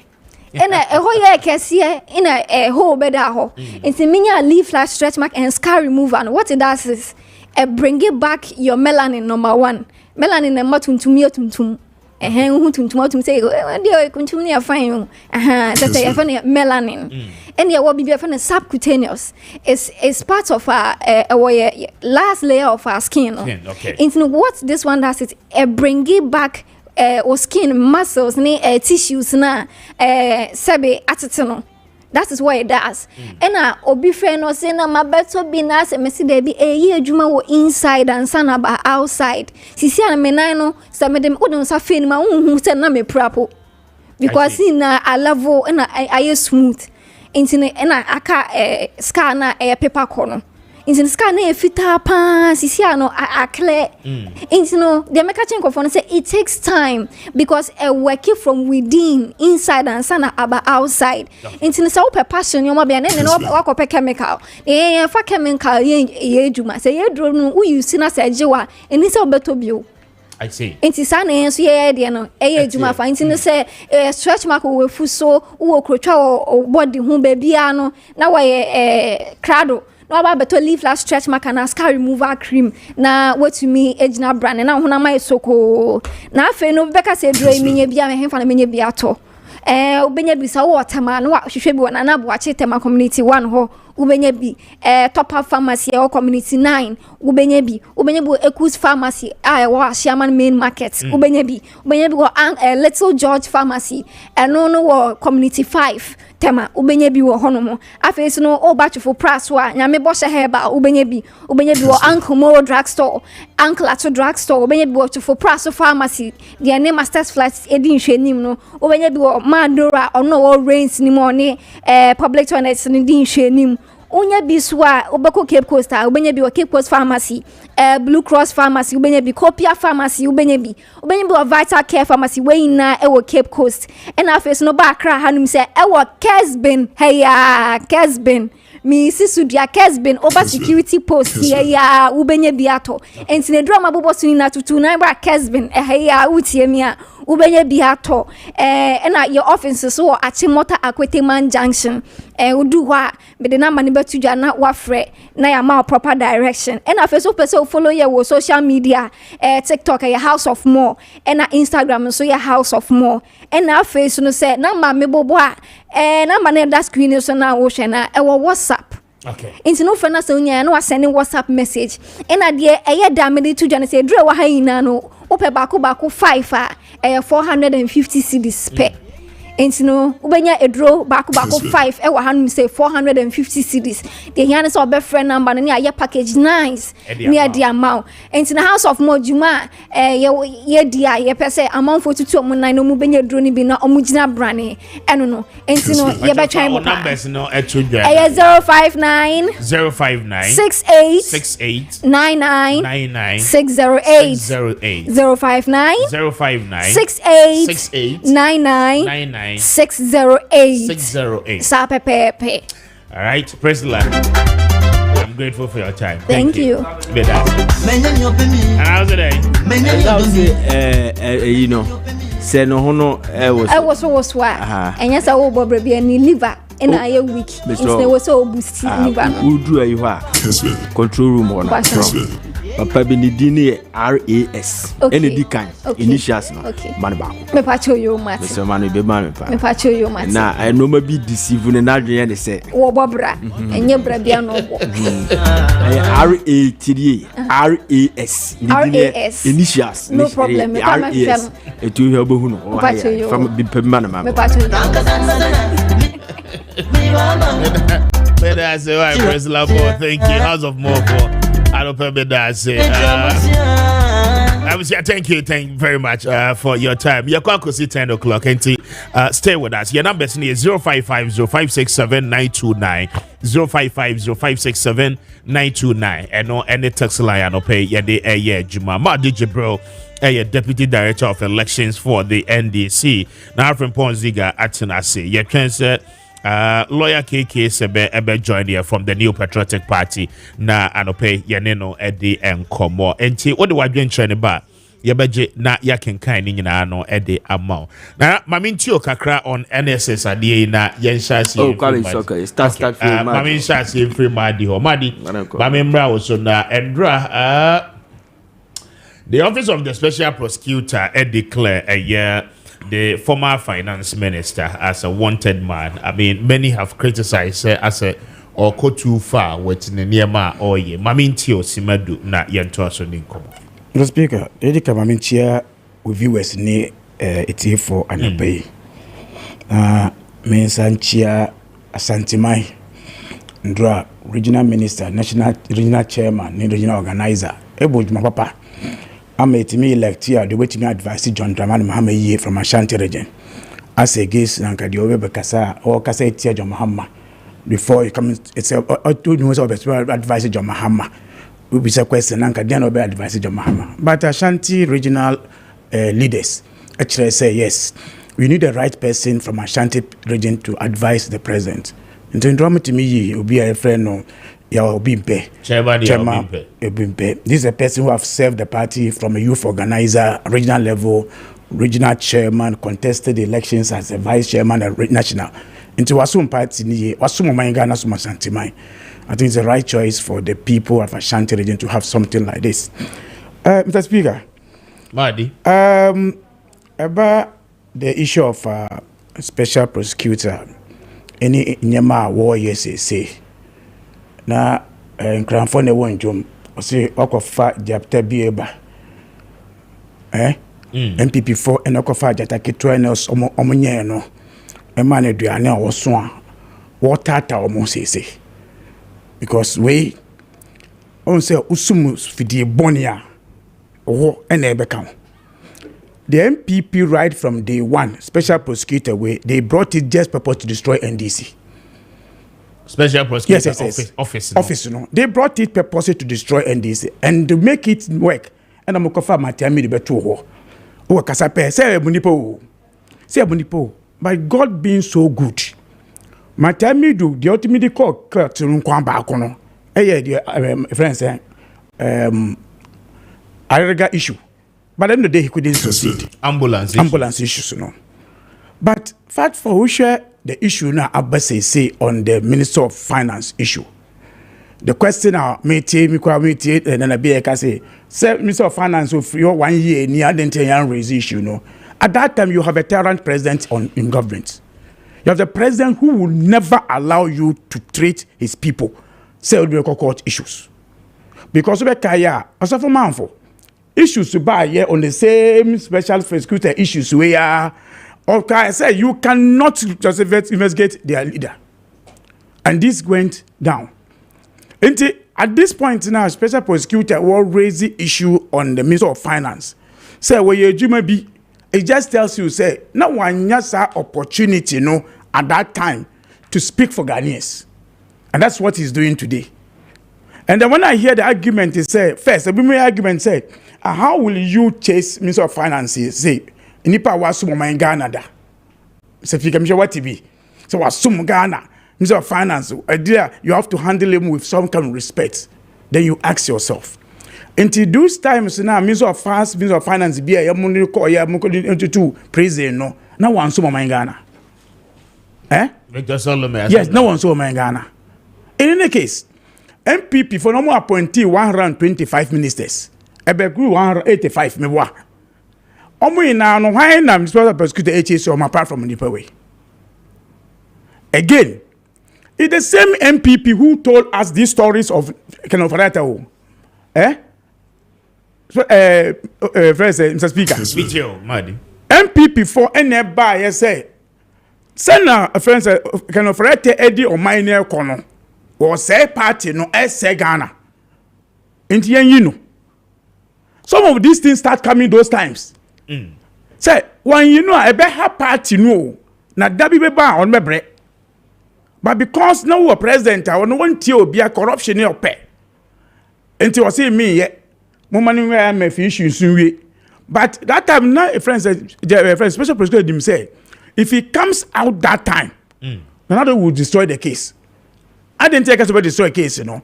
Any hand penny a friend says, it's like the price you buy, and I do. What's your love letter, my, you know? Nyahana Ghana. Special prosecutor be Jumano, none now do actual love letter. I can see me do pa okwa won't be into ampara so be anto. The same thing. Issues of friends Galamsey. People what start issues way. They had to destroy him. They went to him again. Okay, I said the special prosecutor best start no. The MPP started hammering him. Okay. I can say when you car be so expensive. Just to make, because that time no was started to be chasing MPP from penny for no. So now they have to now gag him down, not to even start anything. And then they say, "Well, nyakwenye freedom of myself or mind, any be abba."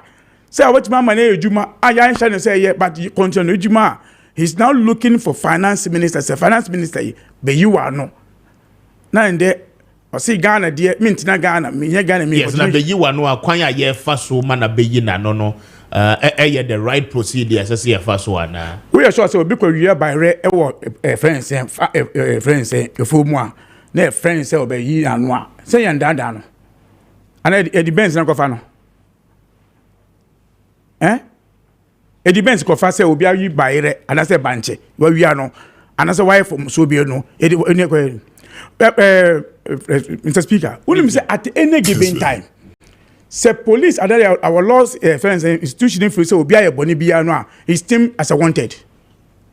It is deemed as a wanted. Well, the investigation once he has started something in his mind, when you doubt in his mind, you know, he deems who knew her, he deems as a wanted. Into one now.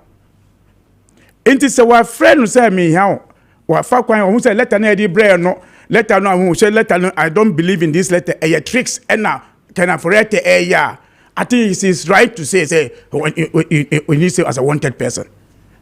And I feel say self-confident believe say in your journey he will avail himself. He would have availed himself. But the question is that what's now my right after the election he was here.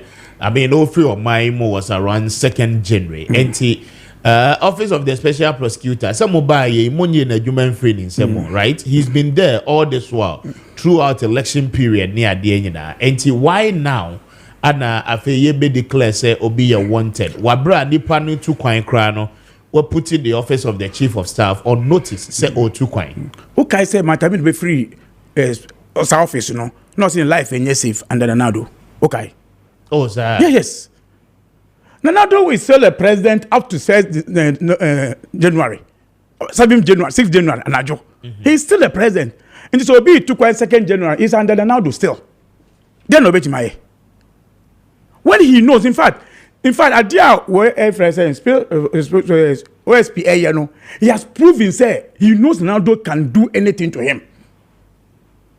And he says, "No, watch my friend, say me too quiet, say me say into 1 year no yare na fe na bono." Is it now that he realizes because when who say baby I could do the same the party number hand you over power, so let me leave the country.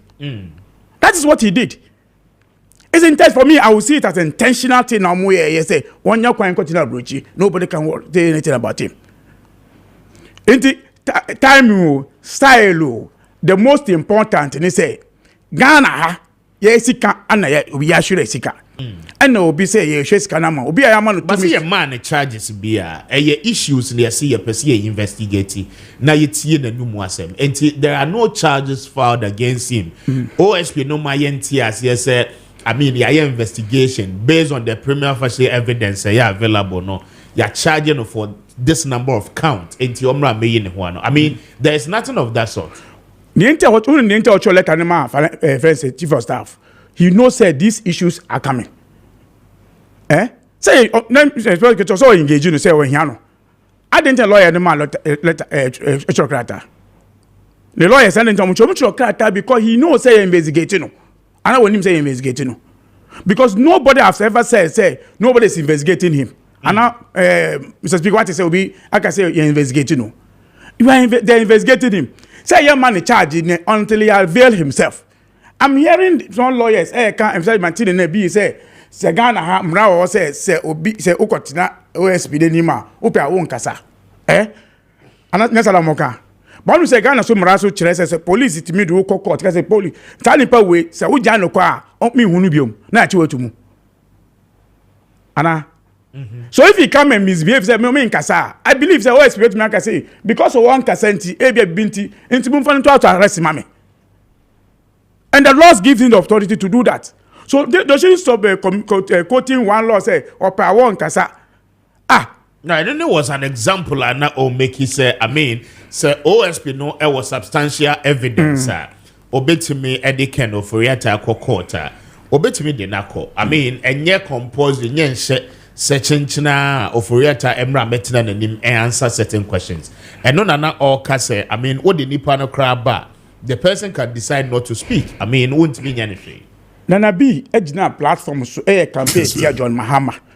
On a dear omunya investigation we on Airbus. Nana B. Me boy. In fact, finally, Krapono also been packed say SNMPP for any strategy. They sat down and used the Airbus rebuild against John Mahama. No, be after John Mahama be at that time. That will now move use to John Mahama. A use issue against John Mahama. No, be afraid John Mahama not transfer beside us. Omo John Mahama could also. Mr. Speaker. Meet your body. At that point, you know, ya about John Mahama could do not. Akufo the Krapo uses that word against John Mahama. Even Akufo the president, so he say we a lawyer Krapo, he uses against John Mahama.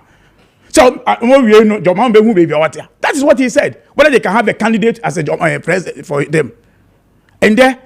Ya timanya in fact anya krapo mi na enemy say friend cathedral we na now do ena ko sami nyankopon say didn't go to kuskebe say friend say cathedral na ati say we dey man sika e dey ayesa issues na ye fra wa o say nyon bo okwedo at least we in the public we bo okwedo da because 58 million ena na do ni fie sika me boa e Ghana sika o mo twa entro so what authority did he had to do that disbursement of money.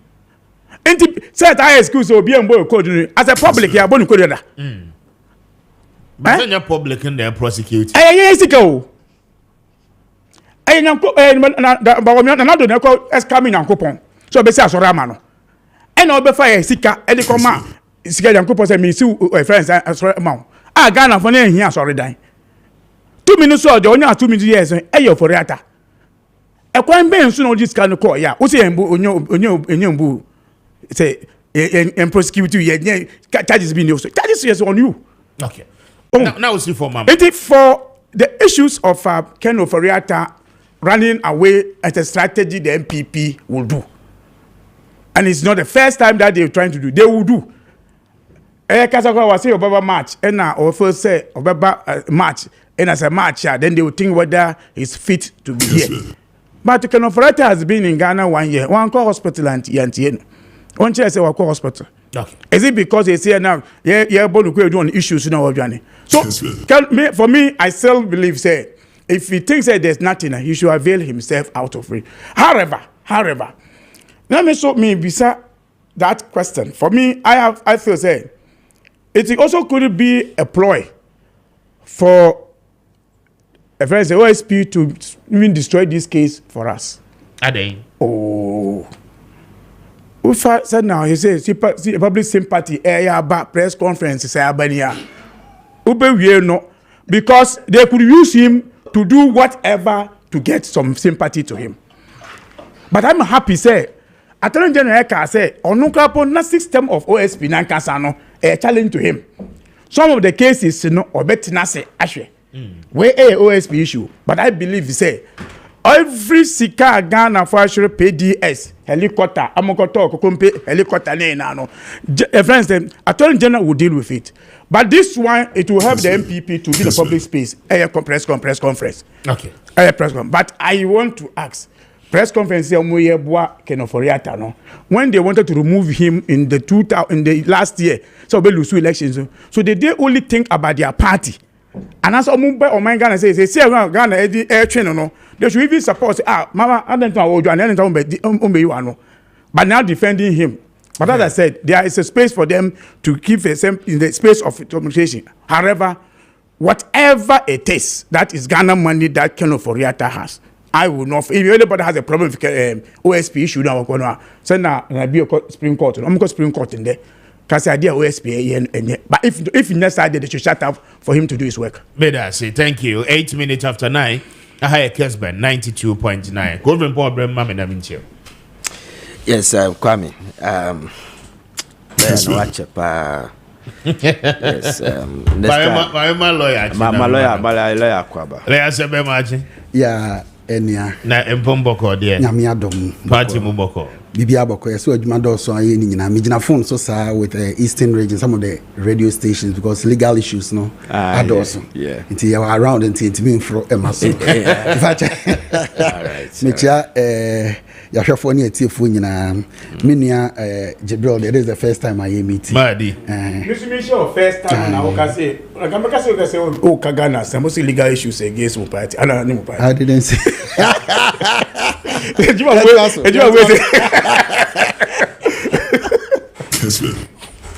There you are. It's lawyer, but I'm in here enough from Pomesa lawyers. Yes, Kwame. Yes. A special prosecutor and a Ura Euforiata. Kwame. Mamini can cast us and we say, Omo no kase special prosecutor. I didn't think that no. One prosecute Ura Euforiata. Me too. Okay, yo. Omo no kase Uro Furiata. I didn't think that special prosecutor and prosecuting. You understand? Yes, they have the case. They have case. Because the special prosecutor and yes, sorry, a special prosecutor. We went to Parliament. His appointment went through a process. And you didn't buy. 80 say parliamentarians could sleep na the law ba abontenes you do biba ye ka so many prosecution and yet time on no pay NSO. You get me? You need to strike, but you see, I can give the special prosecutor the benefit of the doubt because time na do down Kufu adu na kasa wa bem. Yeah. The special prosecutor had a press conference. I'm an catch a Ghana for the say. He's been heckled. Yes, sir. You're frustrating. Cases need be a you're frustrating the center, left, and right. It won't be near the opposite way. That time. We share the special prosecutor law now. It is not easy to remove the special prosecutor. But that means say, society am na do down Kufu adu. Ewo kwanya obetimi a fire the special prosecutor ko be fire. Dia make no atia say. Eti ebia na o chama na do down Kufu adu na mamuo no a ende. Na mamuo na ende not say bia or expect say NDC beba power na my bia na on trusting another down Kufu as a president because I can vouch for Dr. Mahmoud Bawumia say Bawumia wouldn't have heckled any case. The Bawumia that I know, he wouldn't do that. And we believe say say President Mahama Ba as an opposition obey na dia amade akua akoso because at least say a cover crown the political points no goes towards your friend say the NDC. So Kwame, yes, young man the benefit of the doubt. Say OSP yes, Uncle Foka say next say start prosecution because we are yes cases na by say how good. Say Kwame he time no on by press conference no. Issue ni bana na ye heckle na ye frustrated no. Ni ye discouraging no. So one by press conference and can't kire Ghana for and a chire issue e ba na ye be ka say adena dada wanye sade no all the biche eno na ye betimi anya ka say adena dada wan ba be ye but press conference na wo ye no de esese hyebu kina me yete ase yete na se say ko anye press conference ni nei obe that prosecution and ke betimi abusa asem okay na kwa bitibi memenya NPP ni dia make what say enya me na me be ko ba oforiata the other time I catch you say when you read the news portals of various radio stations, who read the commentaries now, you realize that some of the NPP members they were happy, they were jubilating. The other time I told you, including Vincent Asefua, Tafo Ashanti Tafo Pankrono, member of parliament. He was asked, Star FM. Yes, all carry his own cross. So, and I may babe Jiramudiama of Oriata. Kwame, what is happening today? Pay back and a papane, and it doesn't make sense to me. Cheuni conscience. Chebi awo ya politics. Adia kisia jabe Kwame, it doesn't make sense a bit. Menamakacho. All what he's trying to do is a payback.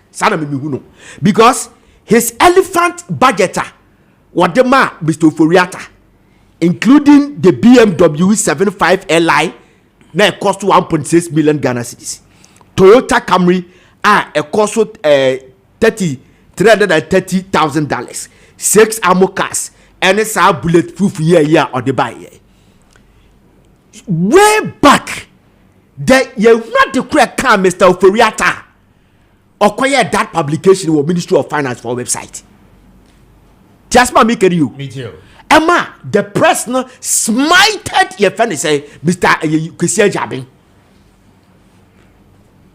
The press persecuted Mr. Kessben Jabin.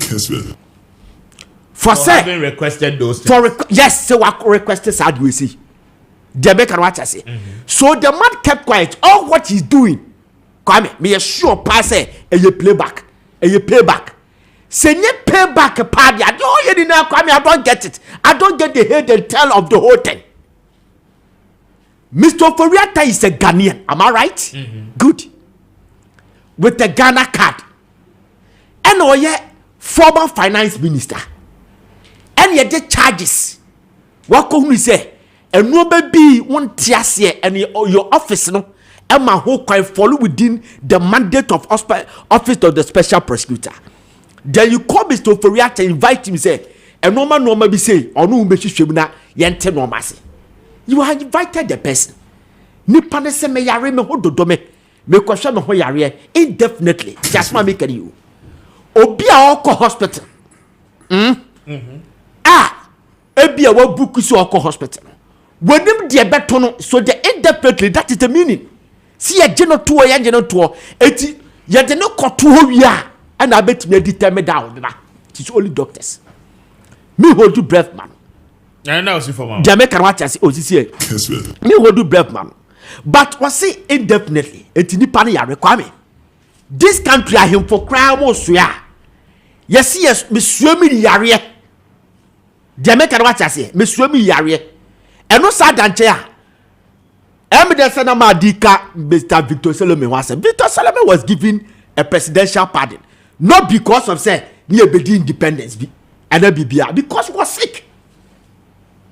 Mr. Bukapele was given a presidential pardon because he was admitted at the Rich Hospital.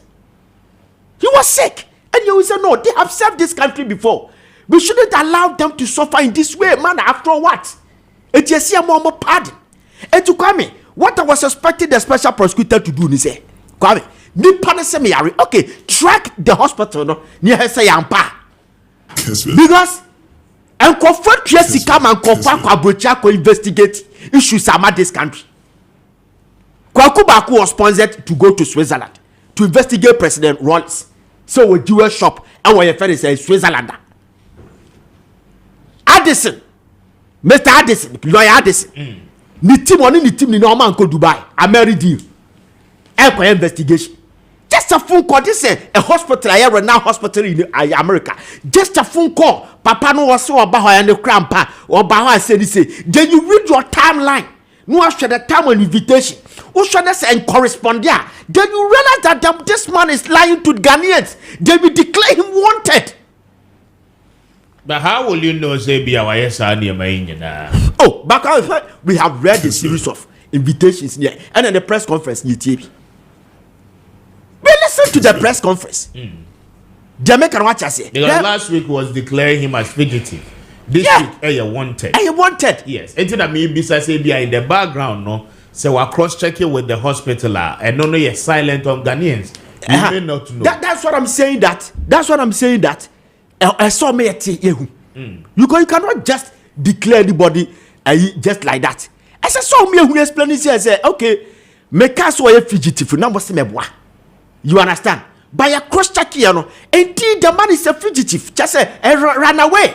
And you declared wanted. As a kind of you have to update us. Send your debut or your press conference and say you're frustrating on. You have to update us because me fear and say one way. I know my kwasa na papa na kwanya public sympathy. Public sympathy bi. Na obehwe na sika doso po kaya botwa ni bi akodi no ho no afa difiri kwa. Okay. We are say yes share normal. We have to work as intellectuals. This country needs to move forward.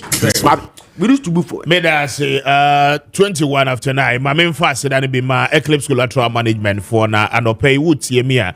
But your Eclipse adaroma one more ebwa we ye pa ewo kwan bebre. So the kind yes ye property owner or documenta a crown no Eclipse e de beye juma na afi one more to commission ewo ho enwe no eba no collateral brokerage but your one more dim wa kotini ye pa na de omo ye ni and nay open collateral and the secure financial assistance from a bank bia no Eclipse crowd say obema that assistance na afi chimi aboa wuye anope se wutie mi ampacho oni Eclipse collateral management eni nkomo esanse wo nko a ana ebeje so aboa ewo sa kwan yi so obehu wo mo ewo Adentan barrier wo mo ebe Medimosis hospital no ewo nkran ha anope fro wo mo on 0543-832466 0543-832466 na one Eclipse collateral management any enkomo anope na chocho industry adaromba mpacho wo mo the product ahodo pre na no e de abedwa man so chocho herbal fresh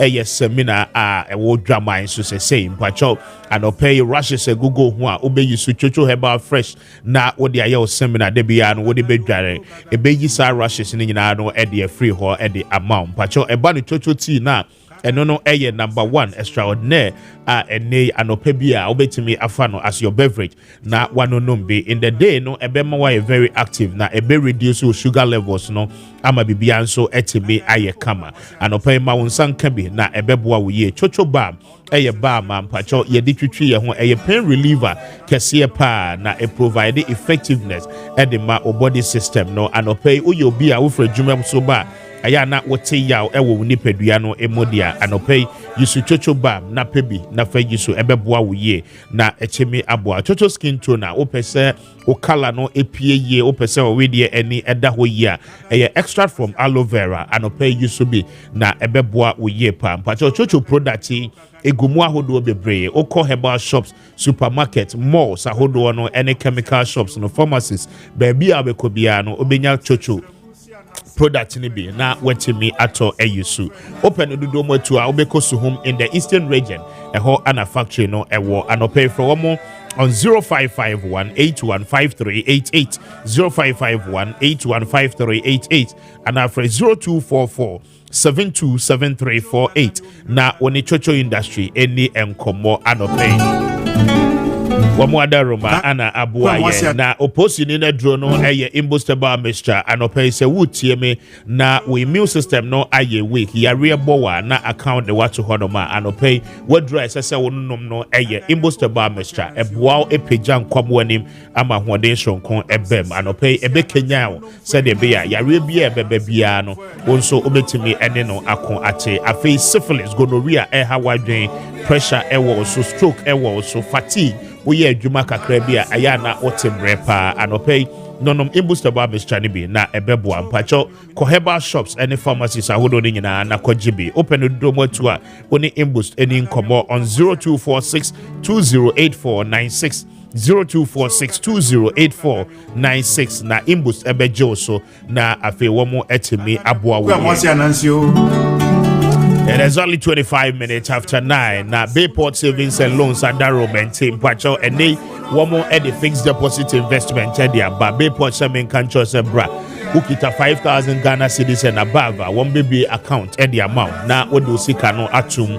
Bosumi and Sa Bosuminsia and I say a favor account now. And he just say, one no negotiated the level of interest.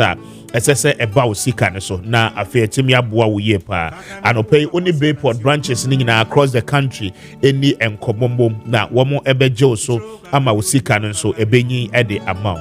Obankraya obe koko kumlemle ATTC school in Champe obehu eye Bayport Savings and Loans and Krabatano Bakon ewo ho na woni wamo ede nkobo and pay for wamo on 0245 153283 0245 153283 and after 0263 007 922 na woni Bayport eni enkomo anopay na womo ebeje wosu yepa ba me emra lawyer sebeso na mintie wono so council ba mintie for 10 minutes me that say the speaker council the objective analyst say we say o can pain say they not there too no call the baby when you be any problem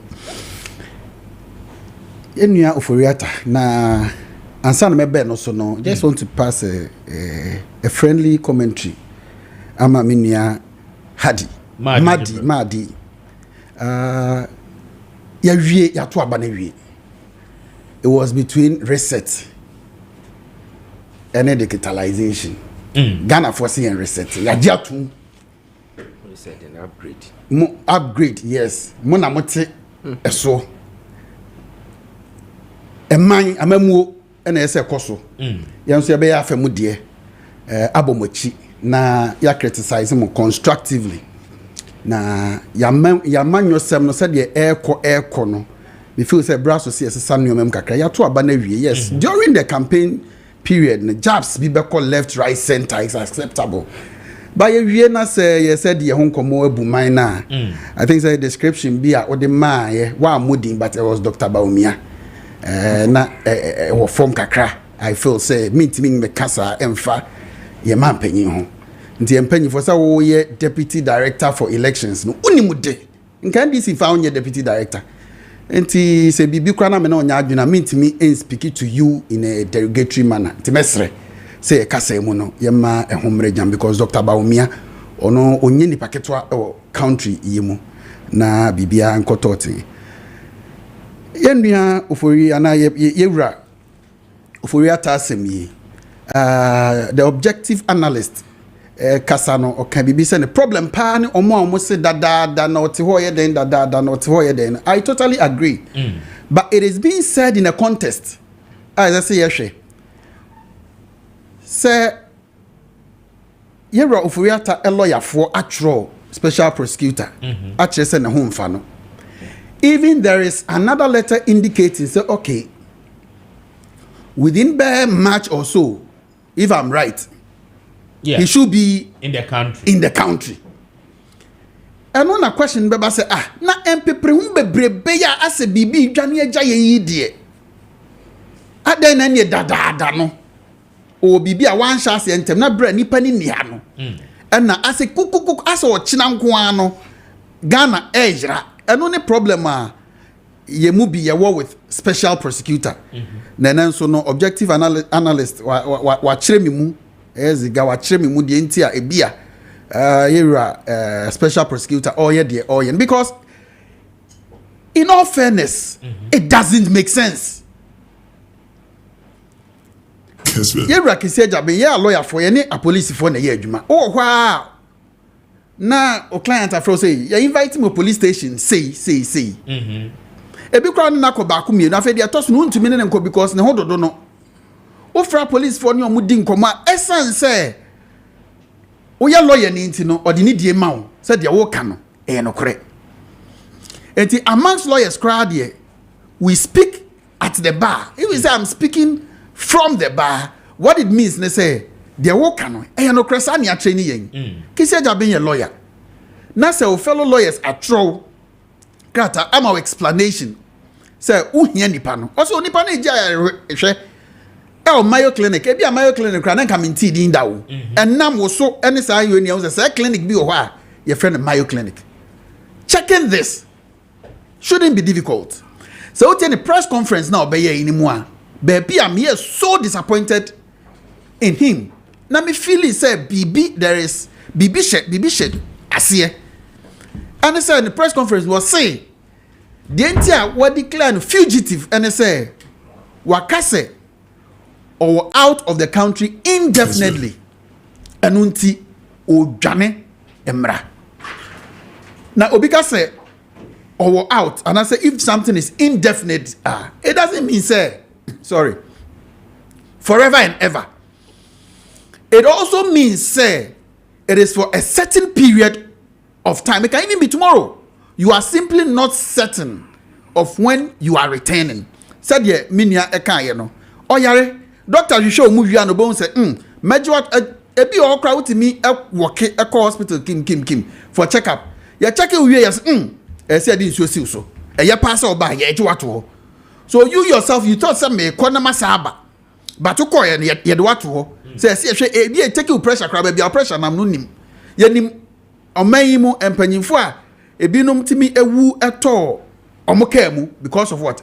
High blood pressure. Ebrayema Oforiata position as the finance minister no, for the second time. Na parliament ehia na tutu na no. Kessben. Eno so no ntimi nko okache se na ne ho mfa no. Ema nsem no ekokọ ye twetwe ne srani abasa. Ba obedru country mu no sabe unhia se wo ye doctor ni wani we wudi hunu Oforiata hu se papa no kore no yare. It is also oje ne ho ayaresha. Ede ani gidi bebrebe. It is a police for the say any die maya. How much more we amongst we the lawyers any intimi family. Sabe say in every criminal say what the client eko court mpo. Na say bribi wo went to me am na doctor judge maybe say client no because oni wa intimi ni asem no.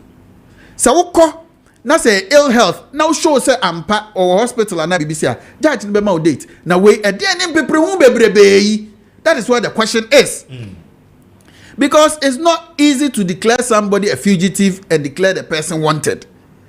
Adia OSPI say empo wahanye bibia empo bienwa was say papa no ni businesses just say enoma bebre ne ma ena imagine ne ma say ne make school you declare papa wanted. How would the children feel?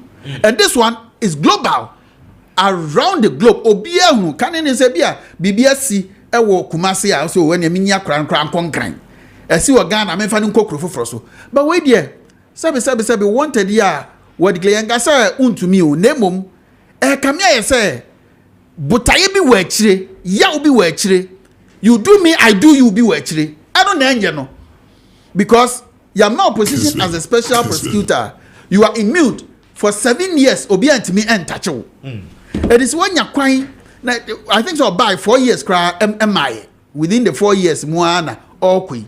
So you have another 3 years even to run. The opposite so you be abet me. Who way bebre o. They get press conference na say but you ask yourself say ekosi sen. The fact that who fro bi Now, what to no does not make the person a criminal. It is only when the person is running away from justice, you don't know the whereabouts of the person, you call the person doesn't answer your calls. Then you say oh, Johnny. But this is a person that's offering a lawyer for so actual no monso actual baby or one bibia enti dienti ade pa na enim ade na aba anti kiki. Is it because of reasoner minias gadima inti ana? Say the car na open your man be no open na e better public ninti ana. Just like Nanabi Ekaya, no, he has the right to remain silent. Even with the banner swan kasa, Minia, there is nothing you can do. Also one kasa.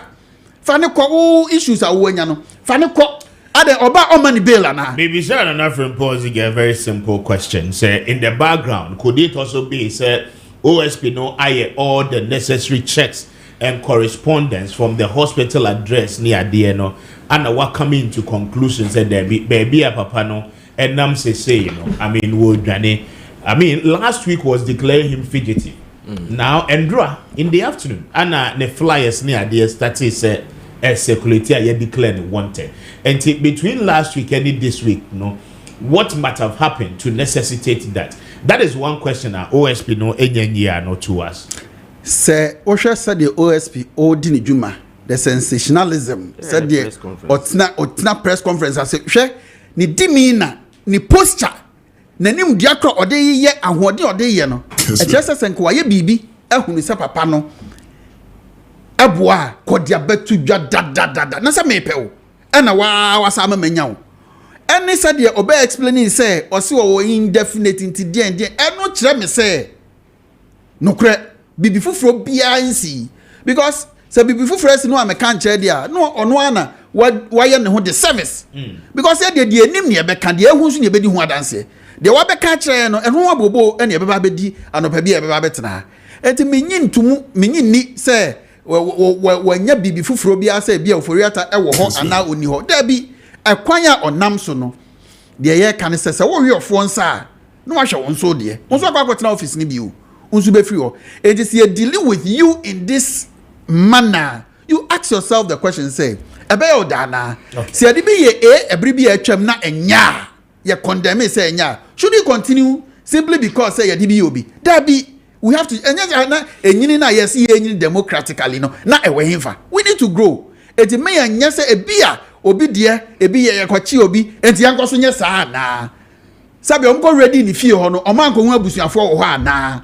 Omanko hu ne damu nkonwa ne bibia say in place ana wasesa ne nyoma adwane onwane ye me ba we fidie so last week no me kan sem bi ama mucha caption kakra circulate ye me ho na mpanyifo e sha ase send mami to mo send mami no so send full video ma omo omo share full video ni no say oh okay because the statement went like say I am mijitum MPP ni bia wa wi ade no yenye adenti ni yenye obi awia aban sika esese yagie na meka say okay ya chechire oman ya chechire political party oti ase ethiopia e me defend ya nua oforiata for anything nemom asama me nua Vincent asefo okay no he should carry his own cross. Yes, or a politician he should be careful about his utterances and same be ho no ma ya kan fie enye nsem nyina na de beto abonten oye party no and do akwakodu baby awaduro no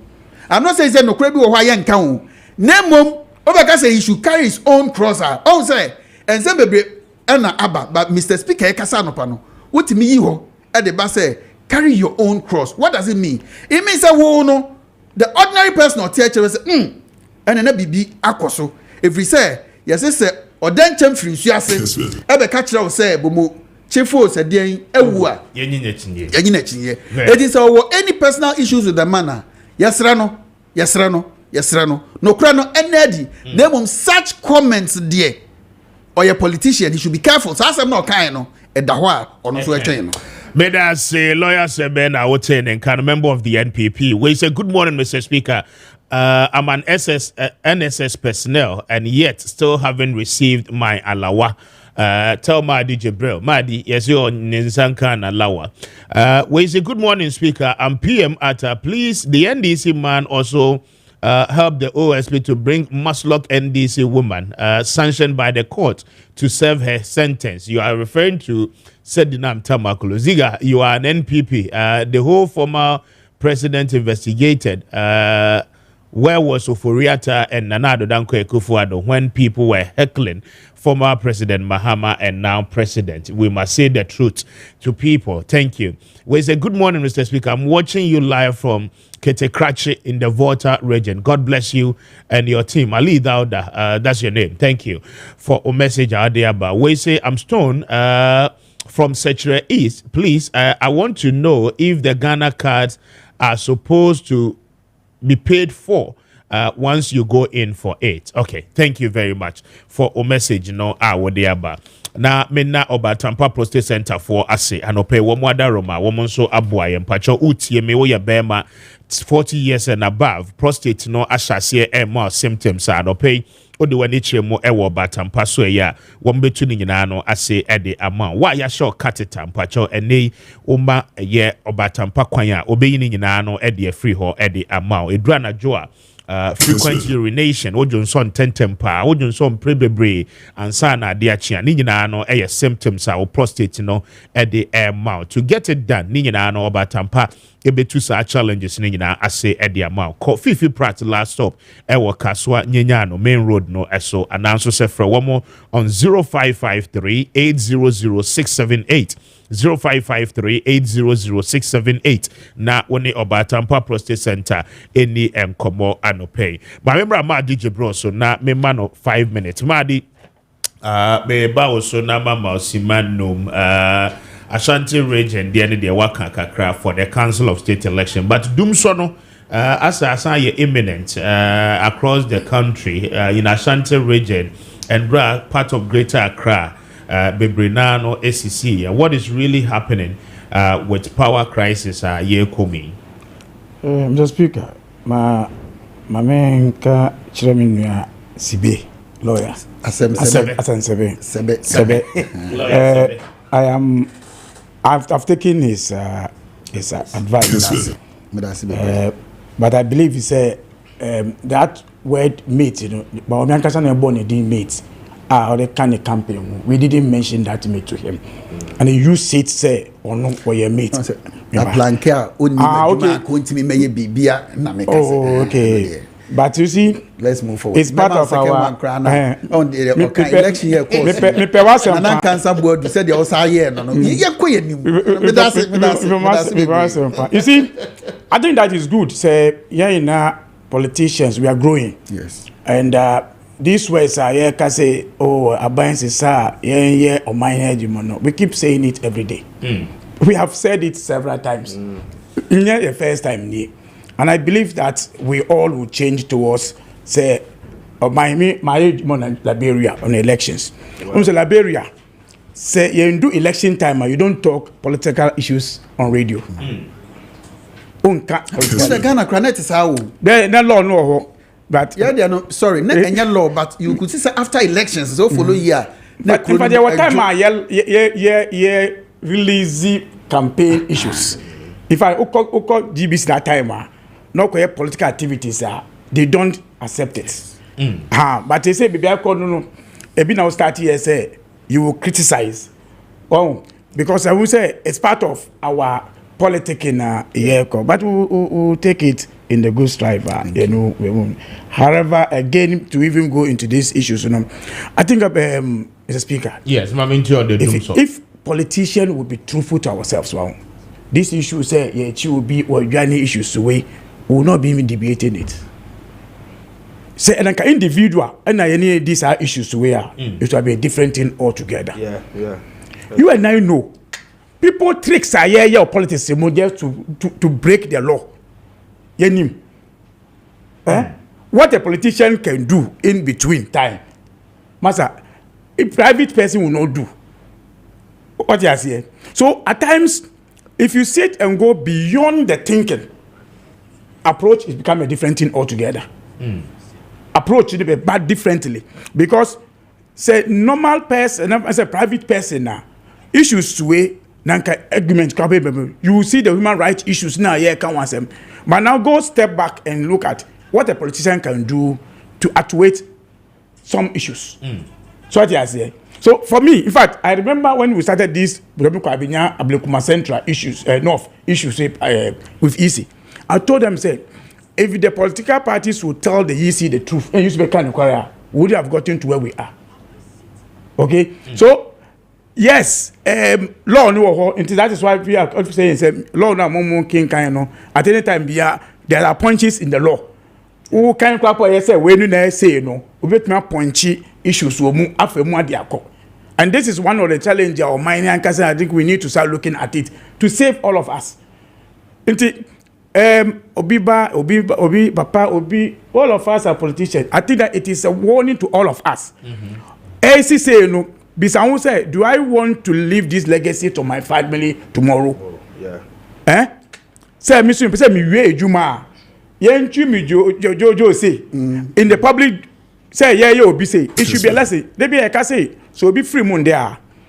Now who preach and nya ono na de owu na who preach o. It the omo what ase na any preach. He preach o. So what I say. So these are things I think that we need to learn about it. As for the theories behind Kessben issue no there, I know they will sort it out. Mr. Medical Ekasa no catch will say ukoto jataki to abana we yen we feel obenia. We yen no fear lonia uno beka o. We say ukonya jata get over fear. A call for both sides. They say jata oral yeah be remember say so and I make us say yeah do so no. And I make us say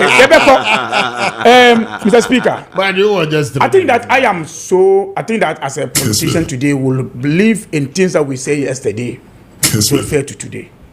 Okay, say campaign ye ma warning we say oman no baby say na omo manage energy sector no issues no. When we want to see the truth of the issues, it will now come out to reality say you will challenge amount for any politics, any campaign issues. No? And today, I believe he say we are at the point to resolve those issues. In fact, when it was at time of the MPP, now word now, Mr. Speaker, why jaibo mini lawyer, almost the main friend Dum Sobium, and your friend said Dum CAC. Currently, as we speak, it's about the repairs that is going on. But when it almost end this, you doom so. Yeah, sorry, na John Mahama. Sorry, you doom light to that man for. Because these are legacy of the MPP. These are truly legacy. So today we are here because now they know the language. Obiano says, "Oh, you started doom so." The same people who are saying doom so today, though, yesterday they say doom CAC. Because I don't think say John Mahama could do 2 machines now and go fee order to do. But the hypocrisy of this country, and you will see, very baba say I catch them doom so Monday about doom so well no the okay who say doom so. But under MPP, it was difficult for people to say. Under MPP, I still called it doom. May say you have to now push to refer to issues, but they believe he say doom CAC because who is CAC? But wait. These are America before even swearing in. We mentioned say there are these challenges that will come up to others to resolve, and these are the issues that we are talking about here. Resolving the issues. We admit say it will happen, but it will be resolved in the short time after all these issues. Okay. Until that time comes, with that mismanagement of MPP, with mismanagement of NAPO, our energy sector was not telling them the truth of the issues. In the one threat, other sector say a car say they will take us to this energy crisis. But these are issues we hear that solve issues way before. These are issues we know how to talk. Talking is not the issue. How to correct those issues.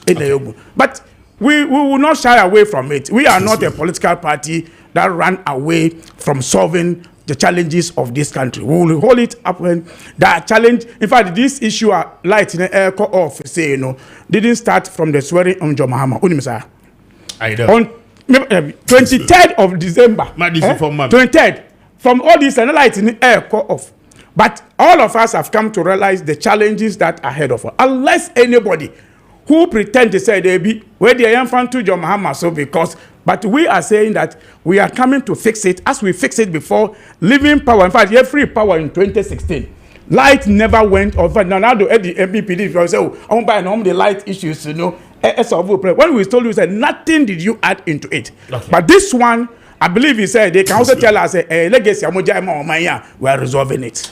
But I say my DJ bro, lawyer member also na mamenye adwuma in free hotel wemra na afi memra also na mintio wo dum so no ho ansa na ye de asi ma mentwa de kakra wo e mascon for aso ye emra odi maji be mam josuo that is saying nyame adom kona nso e ready the em kwa cha official panso afi nkomatue ne mesan ye honom ya hodi ni sika amen ma mentio free mascon ye me da se Osian for Yemfa and Chasonko and free Imascon Estate Ghana Limited as ye na Yemfa Emerald Sabre baby biada wo hyeyen any baby bia wutie yen wa fidikasi eso Imascon Estate Ghana Limited sadie munum yen dada na yene mo na edidwa efa ensasesam no nyame adawro ma yasanso ehye bi ofrise ose yekoso a ne mutidwa sadie peya obi bia nso ebetumi aye fie wura na promotion sonko ya we de abaya to eboase yesiesie ne kama sade ye first one no ye de bremo na munya abotre ne adaje na munya akwanya nso nyame to mo nsam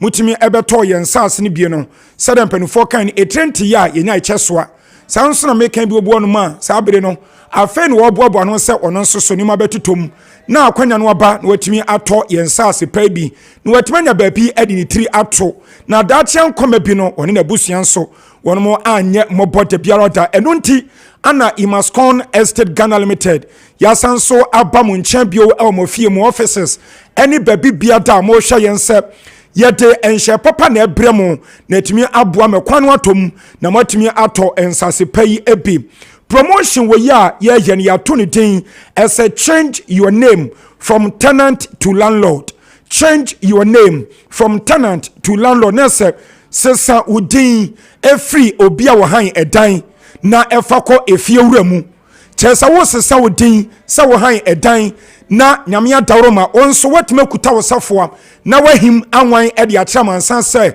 onso nyankopon adawro ma wonam Imascon Estate Ghana Limited so ama sabre wonso watime esi wudan baako anam yenu bia woni wabusuan etenemu na asomdwe ne tima koso e de amamu ebusuan promotion wo ya yeye no yes asia enra which is on the 17th of February ye tuema ya kopem on the 15th of May 2025 afiman sana ye de akwana wiye na ensase a ye tono eye serviced plotter ya ne kama ye dweso kama edi amaw ye yi akwanyina de ato entemu ensuo ne nkania ewa asase ne so yes na medi wadom utobi na sa wokwa akwatra ho no ma enye den emma o de biarada ebusia Imascon Estate Ghana Limited yensase aye tono eno nso so ewo ekwan ho ya sa wope empoka na wodi aba ekromi kan ebia nyamedi wadom wutimi esew dan ne wie ene mpo company bia da woto ya sase a wo pese wo bie ewo so no ebia na wo ankasa winu private car no tebia mi kan na obesu se baabi a mekwa akoto asase ebia na ewo achiri ene mpo ebia ehye lungu baabi enu ntibe din amam se menya card aba ekrom mepa chawo enye sanete uta ye Imascon Estate Ghana Limited yensase pa ye toni amanso sembiada eniso no ewo kwa ho pe ensase nyinata ewo kwa ho enti dwumadie bia pese wudi ewo asase ne so say ye warehouse ana wo pese wo bie ana empo ebia mekan no football academy ana pese wo bie ewo sanu ntino wo pe park kese a wutra ye yie say wo ba Imascon Estate Ghana Limited ya so ya won sabetumi akambi wo dia wo hye TV ne so a awusianfo yesi obi a waso na trofo no sem dance ni ewo abrochire wo dia hye TV so wo bon se ye dia manfo akọ yensase ne eso a wo mo na enam ho no mo bo apro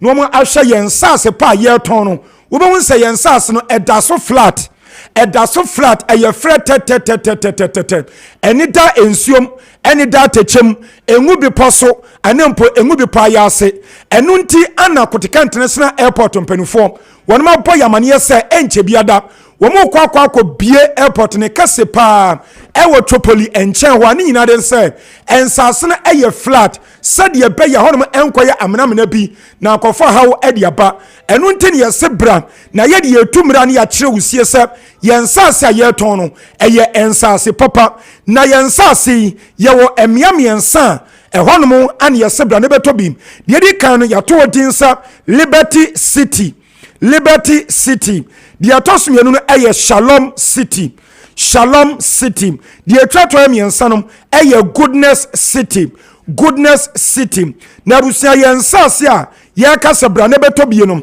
one plot no ɛyɛ 28,000 Ghana cedis 28,000 Ghana cedis minum yɛn nyinaa di adanseɛ sɛ ɛnkraha no mu nsase deɛ ne bua ɛden papa nyansa nketewa nanso yɛdeɛ ɛnam sɛ yɛdwene mo ho ne yɛpɛ sɛ mutumi nya baabi na musim dan na mo nso mutumi tam nya masomdwe nti ane yɛate so ɛde aba ɛfam ɛnka ne deɛ kyɛ sɛ na ɛwɔ so nanso yɛadwe nipa ho yɛate so ɛde aba fam ɛno nti ane yɛse one plot no bra na bɛgye no aboɔfoɔ mu 28,000 Ghana cedis 28,000 Ghana cedis na enhyehyɛ a yɛyɛ ɛde ama wo sɛdeɛ bɛyɛ wobɛtumi atɔ bi na ho atumi atɔ wo ɛne sɛ yɛse di kan ɛfa 4,000 Ghana cedis 4,000 Ghana cedis ɛbra bɛyɛ deposit fa bɛto aseɛ na 24,000 no a aka no yɛmfa ɛhɔ 1 year which is 12 months ɛmfa nsoa ɛma wo ne tua ne kakra kɔm sɛ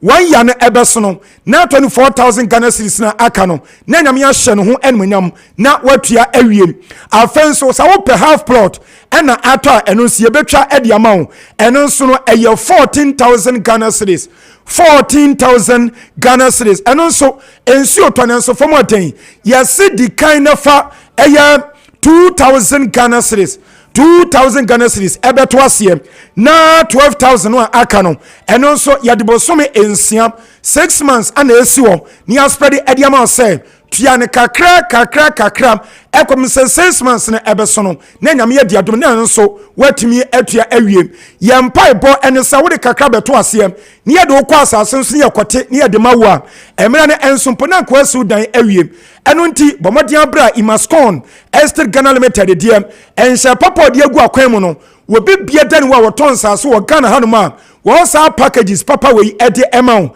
menia mi kan ebia wote kan mu ɛne mpo wo di dwumadie bi wo pɛ sɛ wo gye no masina wo frɛ na wato bo aseno afɛ no ma edi kan no ɛyɛ 0553 840 646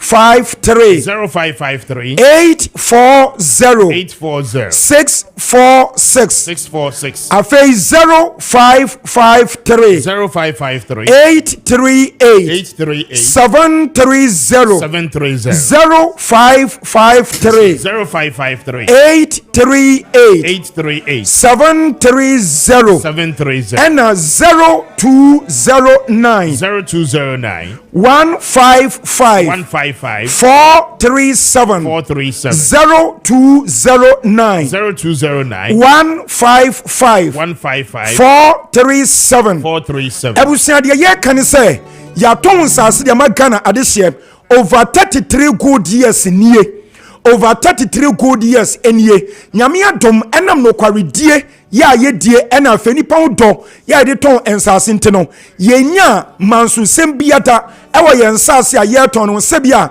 yakote asase ne ede amaw na bia wo yesu adwuma yeso be na bia langard atwa ababe kun ana obe haw ewo so ebinsi de biarata sanso mpo na wo hene ana abusia pani bia na abusia ni biada eme haw ewo asase ne so ensuo ne nkane nyinata e available ewo honomo ya yensase no so edida yie eno nti bomodian abra de opasa odi bia no ekwan eda fom abusia yensase a ye kan ewo Tripoli na Tripoli no ye kan no ewo dowe nyakwan no so baabi a Central University ewo no baabi a Sagleme affordable housing ya kan wansem ewo no saa kwan no so na ewo wodi free sam yam yenu ekɔ no ekwan enwa kwasisi a no waduru ye ben Reverend Sam Kranchiankra baabi a na so dan kase ne ewo no ntibra na beto ensase ebi ewusabra na so ne sagie no masi de twato na afa yensɔre so ne nkona de aka biada wubisa ye de ato so e de amaw numbers no enie eye 0553 553 0553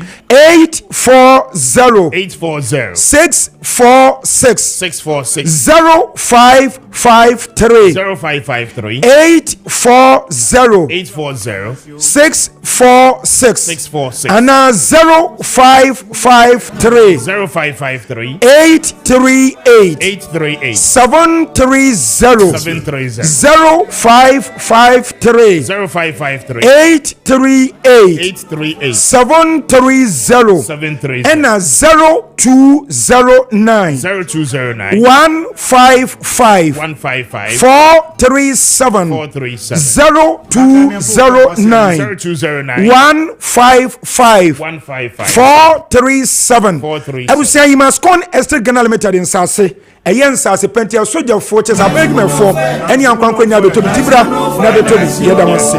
Thank you.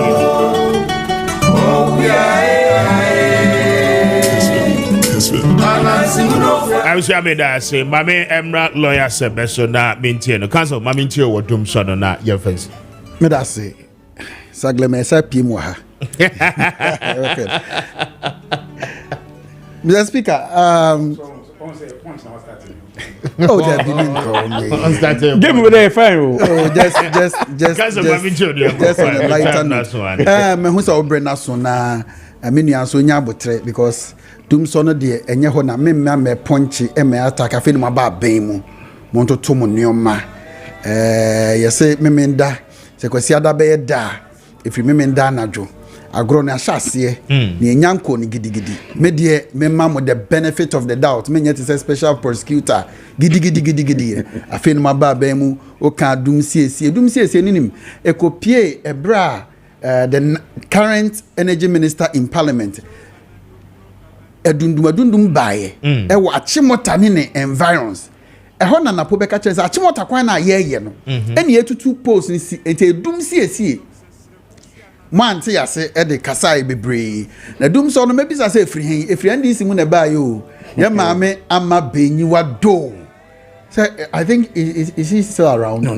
The late or no, and one of your sister stations so ne kwaku ba konom ni ade kwasi pratum ko hye na hot panam opposition and a doom by no mad do so into a mo de amode bae amen na ko internet so Wikipedia ni ade nyina age atum na de mesra ne se me nua kwa aka bi ma mekro mankranso for what no move mankranso se de ye double light wo honom no e honom no omo off no e do so chain se de omunya kania they say and then my calls bear 5 na call bia phone na dey edum because you doom light na ye nyanso baby na wo baby awoda ne de hoye da bia light si so oh say enti na ama o mente se na baby ye nkun bi ho advert enti na omani abre no goes doom so de sa honam ani sasa ene omo hu se anhwa ebesa aba ma hu grofo mo fo mo generator paper ho ni ade yesre mo enye sa ne baby e pese online eko yeso ye campaign ye ka kire ya manfo se ye nim baby yesiesie dum so dia kodi na mo de majo mahama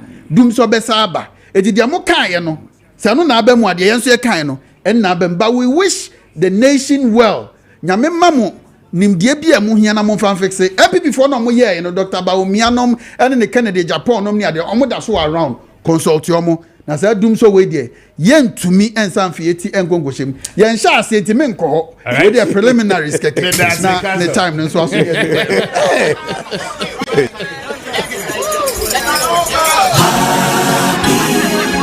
Kwame na lawyer Sebastian na be sorry nko na report here Kwame na was and they word Emmanuel there.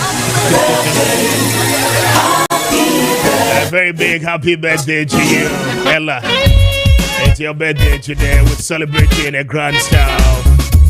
And indeed, we wish you the best of your new age. I don't pay your show now when you're Kessben. On behalf of the family, Kwame Kandi, all the way in Canada. And on my own behalf, I we wish you the best of your new age. We celebrate you this morning. We pray for God's grace and blessings upon your life. Radinho Kessben, I want anyone enjoy your day in good health, with strength and prosperity. Happy birthday to you. We celebrate you this morning. Yamisha Opa, Emanuela. happy birthday. Namin wishes Sikapa. And you may do a very big happy birthday, Mrs. Adope, wish you the best of your new age. Happy birthday to you. Celebration on your new age. I didn't sure when you can say one to any more show. Now, my you could do your dream. Happy birthday. This is a new menu. God bless you so much. Every time I'm in now, watching I'm in for wood. They call me up here. It's 1 out of 10. I had a brain, my Kwame Appiah Kubi. Johnny Tim no, and the good year on 7 no air to us. So, made for that shit. I don't do me any hour chin up. You have a son, so